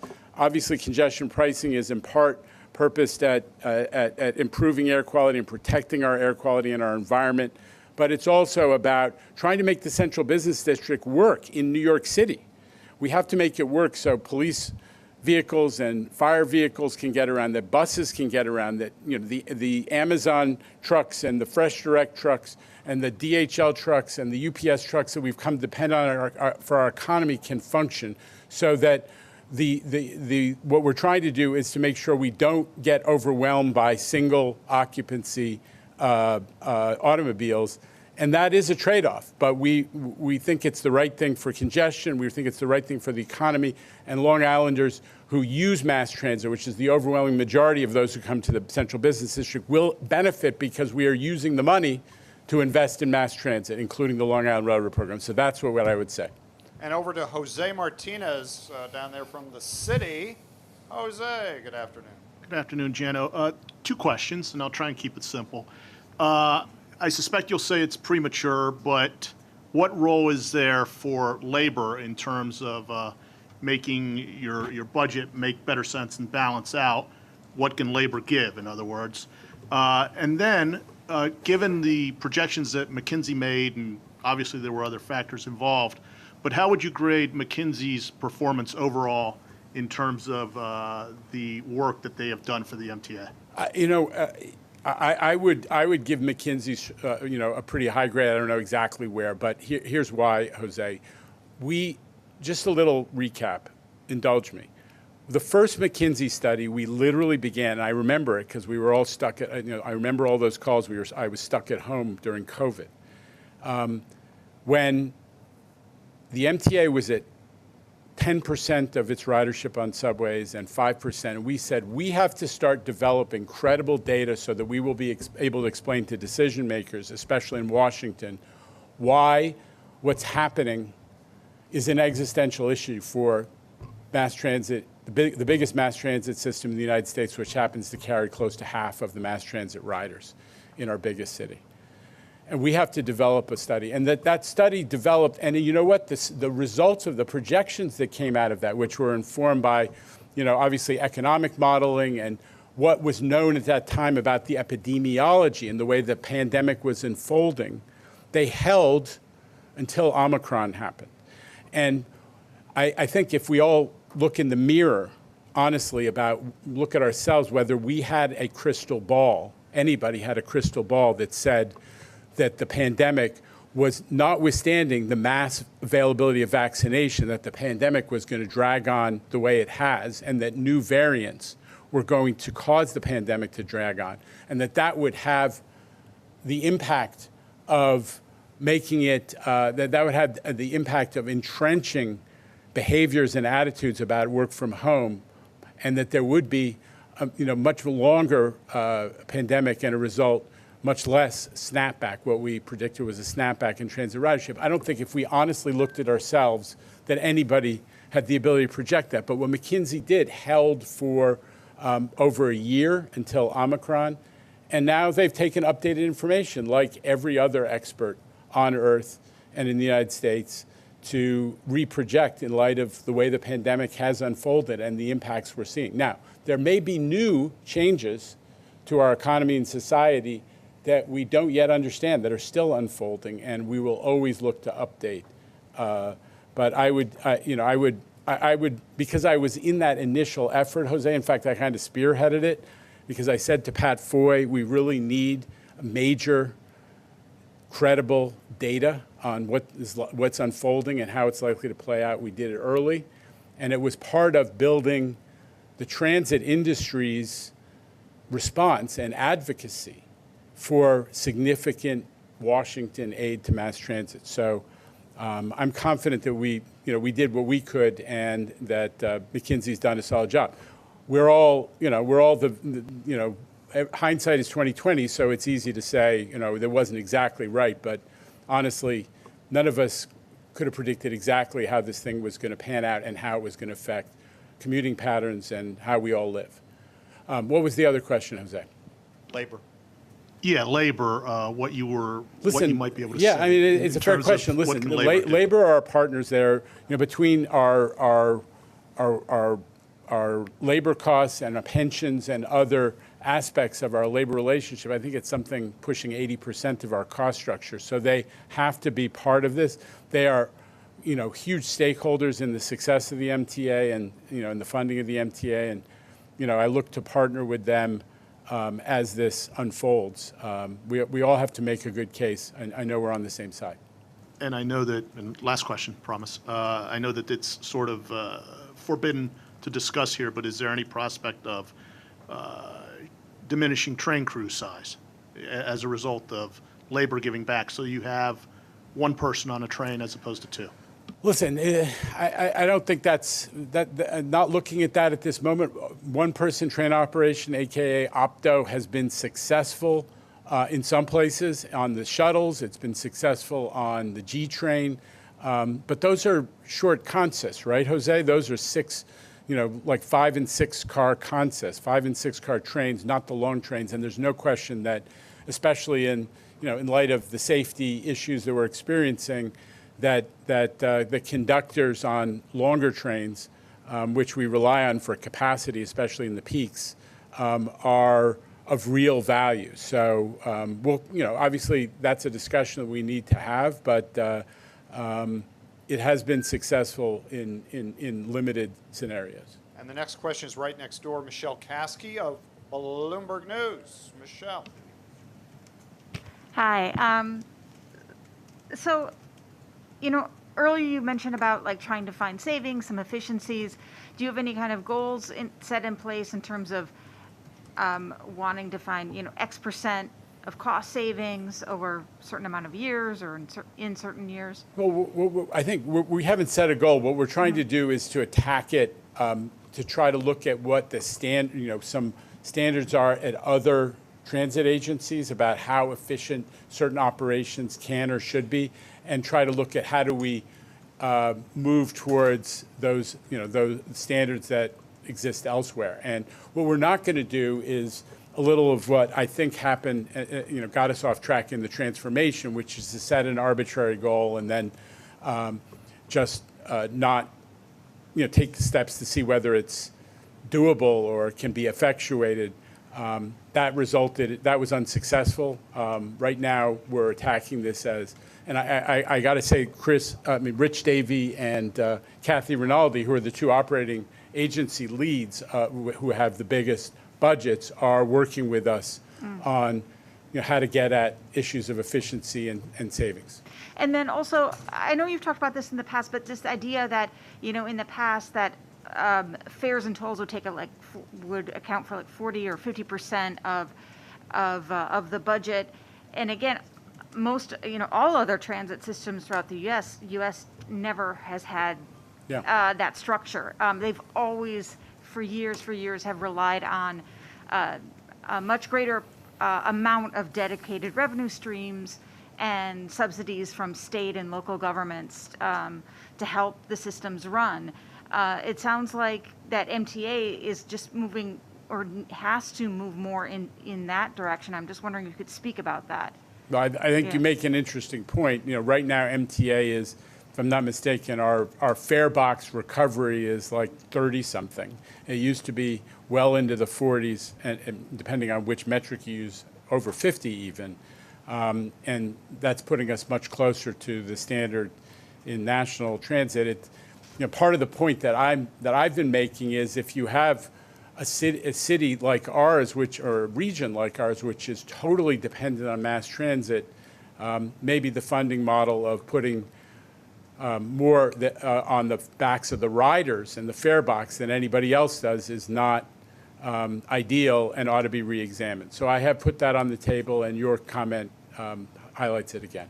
And my last question is, a number of us are wondering how much has the MTA paid McKinsey for this analysis, both for the earlier forecast and then also the forecast that came out, the report that came out this week? I think the most recent one was $690,000. That was competed There was a competition, there was a procurement competition, and it was $500,000 below the next lowest price, the McKinsey price for this last report. We'll check on what the earlier work cost. I don't have that at the ready. 690,000 for the report that came out this week. The analysis that was done. I mean, the report itself The analysis. reflects the modeling, all the work that was done, the modeling, the analysis. I participated more directly in the first phase, and it was literally 4 conference calls a day about analytics with, half a dozen, 8 McKinsey people on who had different expertise. Some were in the looking at the public health trends, some were looking at the transit trends, some were looking at customer behavior, some were looking at urban trends. So there was a lot of work that went into it, and I just know the first phase better than the second one, but that's what the second one cost. Yeah, that's a rounded number. It's 695. Okay. Exact number for your stories. We go to Christopher Robbins from Hellgate. Christopher's standing by on the Zoom. Chris, good afternoon. Hi, can you hear me? Yes. Thanks for taking my question. So according to the McKinsey analysis, the post-pandemic working from home reality is the biggest factor in the lower ridership numbers. But has the MTA done any study of whether more frequent service, especially more frequent subway service, would entice more people to take non-work trips on transit? I know 2 of the requests listed in the customer survey that Sarah Meyer presented were, I think, more frequent service and more frequent weekend service. So has that been studied, and is that going to be part of your pitch when you go to the state legislature to ask for more funding? Well, it's a fair question, but what we've studied is what's happened so far and what has driven customer behavior so far. What you're asking is what might change that customer behavior, and we are going to study all of the things. We've been doing a lot of things to try to get our customers back. Some is just old-fashioned PR marketing, the Welcome Back New York campaign that you've seen. Some is the package of discounts we've offered, and Omni, the Lucky 13 Omni campaign, and all of the other discounts that we've offered, which have had a pretty good take-up. And we're going to continue looking at other ways to get folks back. But we're going to explore customer attitudes in all different ways as well. So your point is well taken. All right, let's continue on Zoom with Steve Burns from CBS 880 Radio. Steve, good afternoon. And thanks, Jano. But can I just amend my response to Mr. Robbins? One other thing is look at the data that Sarah Myers presented on customer surveys so far, because what it is hinting at is that the principal reason for folks who are considering taking trains would ride more, and that was one of the questions on it, had to do with perceptions of safety on the subways and the predictability of service on the buses. So that may be relevant to the issue that you're raising. Okay, I'm sorry. Steve Burns. Steve Burns. Right in front of you there on the Zoom. Yep. Steve. Steve, hi. Hi, good afternoon. Wanted to follow up on the TMRB appointments. Looking at the list of names and their bios, it looks like there was a bit of an emphasis on real estate experience, business experience, and I wanted to see what the line of thinking was behind that versus people with more transportation, transit expertise. Well, I think if you look at the list, you also see that there are 3 former members of the MTA board. That is probably the single unifying factor, is that they're folks who understand the MTA, who have studied us. Nobody has more good government credibility than Carl Weisbrod, the former chair of the New York City Planning Commission, also former president of New York City Economic Development Corporation. You've got Elizabeth Velez, who's a builder, a minority business owner and a builder, and you've got geographic diversity. So you've got a lot of different experiences. I think that the unifying force is they're people who know the MTA, and they can get right into the question of how do we, what's the best way to manage the different factors going into this congestion pricing program. All right, as we come down the stretch in the proceedings, we go to Dave Colon with Streets Blog, dead center there. Dave. Hi, Jenna. There's something in the July financial plan. It shows that the MTA is expecting $250 million from congestion pricing revenue in 2023 instead of $1 billion like had been had earlier in there in the February plan. Is this specifically because of the delay from congestion pricing's environmental approval, and what does it mean for the capital plan if that's the case? Okay, number one, it will not affect the capital plan. I think I've tried to get this across. The cash flow of the capital plan, we need to know, is such that we do not need the actual dollars from the congestion pricing bonds that will be issued until some time from now. What we need to know is that congestion pricing program will be in place so that we can award contracts that will then be funded over a number of years by those bonds. So no, there is no impact at all to the capital program. Number two is that was an adjustment, frankly, that was, I think, a correction that was overdue, because we never thought we were going to start to get meaningful revenue from congestion pricing until the latter portion of 2023.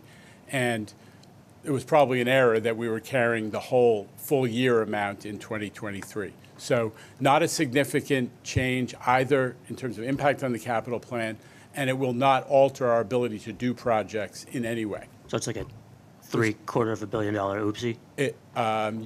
You may characterize it that way. I didn't, I choose to look at it as that once we dig into congestion pricing, we always find, how we have to align things. But the bottom line is you can characterize it as a mistake, but it has not had an effect. The reason I can, I can say, fine, if you want to characterize it that way, is it has not had an effect on our budget, on the capital program, on anything we're doing.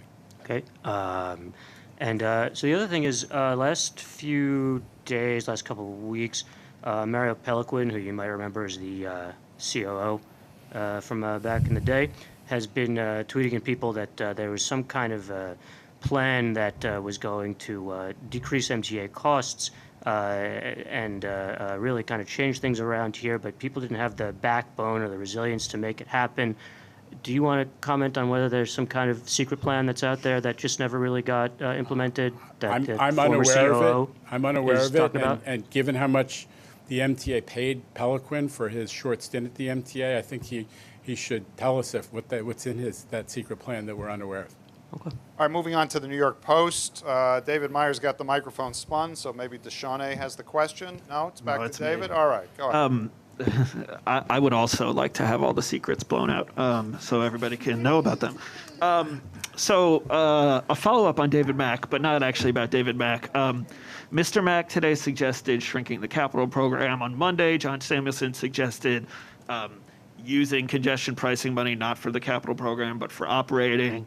The CBC seems to think you can downsize your labor force and not have other consequences. I mean, I'm wondering, I guess, you've made the point over and over again that transit is essential service and we can't get cut like fire or police. Seems like a lot of people aren't getting that point. I'm hoping you can reiterate for people, like, why, like, laying off 10,000 people, blowing up the capital program, and, like, cutting service 25% are not on the table. I think you're doing a pretty good job of it, David. Yeah, but I'm not the chairman of the MTA. There's always the future. Listen, we're in the early days of a discussion about how to attack this incredible existential structural deficit that we've identified. The fact that people are starting to think about it and have opinions about it, I don't regard as a problem. I think it's good. Now, I think it's going to take time for people to have an informed, reasoned conversation. Your point, which I think is the right one, is that if we start, talk about laying people off and cutting service, that is not going to get revenue for the MTA. That is going to be in large part offset by the inevitable loss of ridership. There is, people's willingness to, use the MTA when the waits become much, much longer, especially when work from home has become so established in our economy, and there's like 25% of our riders who can work from home. It will be counterproductive if we suddenly lay a bunch of people off and cut service or, God forbid, fare hikes. That's why we are raising this now and saying to people we need a discussion. Now, it doesn't mean that any adjustment to MTA costs, staffing, operations, fares is off the table. What it says is being honest with ourselves and the public, and that's my first priority, is you can't cut your way out of this deficit. You need to come up with some new ideas and some new inputs. But I don't mind that folks are starting to kick ideas around because we're trying to get that going. One more. I'm wondering, yesterday I bought an Omni card for the first time, and the clerk was telling me, why do you buy that? You should just get an unlimited. And I had to explain to him, you get the 13 deal or whatever. I'm wondering if you all are planning to put out any discounts that would encourage Omni uptick. So, I understand that this 13 thing is in place, but I'm wondering if there are any incentives in terms of you use an Omni card, it costs 5 cents less or something along those lines. Well, I mean, listen, in case you haven't noticed, the Lucky 13 is a pretty big incentive, right? For a lot of people, that is going to save them a ton of money because it automatically happens. And that's the change, is that you don't have to, especially for people of limited means, you don't have to wrestle with exactly what my plan is for the week when you walk up to the vending machine or you walk into the station on Monday morning. You start tapping and you have the flexibility. So that's encouraging people to use Omni powerfully. And we're up to we're pushing, I think 35+%. We have continued to make progress on Omni. That said, we need to continue to make progress, especially on buses, because the percentage of folks on buses who are using Omni is much lower. So I don't know the specifics of ideas you have, but there's a group of people at the MTA who are thinking about Omni, how to market it, and also about fare discounts. And that discussion continues, and we're going to try other stuff as time unfolds. So fare discounts perhaps for bus riders who use Omni are on the table? Well, again, premature to talk about it, and all fare discounts have to be piloted, because otherwise, you have a very long period of public hearings required to implement them at all, or even to try them out. But we're going to keep experimenting because we want to use the incentives for people to use Omni, and we want people to get discounts and to continue to ride more and more. Yeah, and bus riders who use Omni get the Lucky 13 too, Yeah, right? All right, clear. we go from the future MTA Chair Meyer to close the proceedings with Kevin Duggan, AM New York. Kevin. All right, thanks. Hey, Jono. My questions are a little bit outside the big topics today. I want to go back to reopening the subway station restrooms. The reasoning that MTA has given in the past is either that there are not enough cleaning crews or that the crews that there are don't feel safe going in and cleaning for, people taking drugs or whatever's happening in the restrooms. Now we've hired more cleaning crews for Richard Davies' Mop My Stop initiative. We have 1,000 extra cops in the system on a given day. What still needs to happen for these to reopen? So, Rich, listen, we're in the process of hiring cleaning crews, and I said to Rich this week, let's keep track of when we have enough crews. We are in the process of hiring. You have to check your whatever access you have to our, because all our hiring is public, but we have all these posted jobs for cleaners, and we're hiring them. And we're looking forward to achieving a level of hiring that will allow us not just to clean stations, but also to contemplate cleaning bathrooms, which is, a significant undertaking in New York City. So that is part of the discussion that Rich and I are having. The security issue we have not puzzled out. It's pretty, I hear again and again from cleaners that it's pretty scary for them to go try to clean something without somebody, a security professional with them.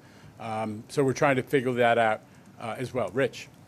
Yeah, I would just make one correction. We did not hire any new staff for the Mop My Stop, so that's all within house resources. But everything else Jano said, totally aligned. I guess as a quick follow-up, what's different from cleaning, a bathroom at Grand Central Station versus the one at Union Square? I'm not sure I understand your question. Because the the railroad stations have been back open for a while. It seems like they get a lot of crowds too. I don't really see as a rider, what would you tell them why their subway bathroom is not open, but their Metro North bathroom? Yeah, so Look, what I can tell you is we have 70, subway stations with bathrooms, which will require, we think, as Jano said, not only more cleaners to be responsible for those, but also the security. We've had, frankly, a few cleaners assaulted in the last couple of weeks, which we're continuing to focus on. I know we have often talked about our operators, our bus operators and our conductors, for example, but we've got other folks now in our system, employees being assaulted. So this is a multifaceted, I think, challenge we need to think through, and we're doing that, right? I think the answer is we're doing that, but I don't think this is as easy as just opening the padlocks tomorrow. We need to be thoughtful about how we do it. And just, I hope you'll bear in mind that, like, since I was a kid in New York, the city government has been talking about adding public bathrooms. So, there has to be, we are not the solution for the entire city's bathroom needs. We're going to address it based on when we can provide them in a clean and safe manner to our customers. We hope that that the city leaders, whether they're on the council or borough presidents or the mayor's office, will have a strategy for that broader issue as well. All right, thanks, Jano. Thank you, Richard Davey. For the next board meeting, we will see you all in September. Until then, have a great afternoon from Lower Manhattan.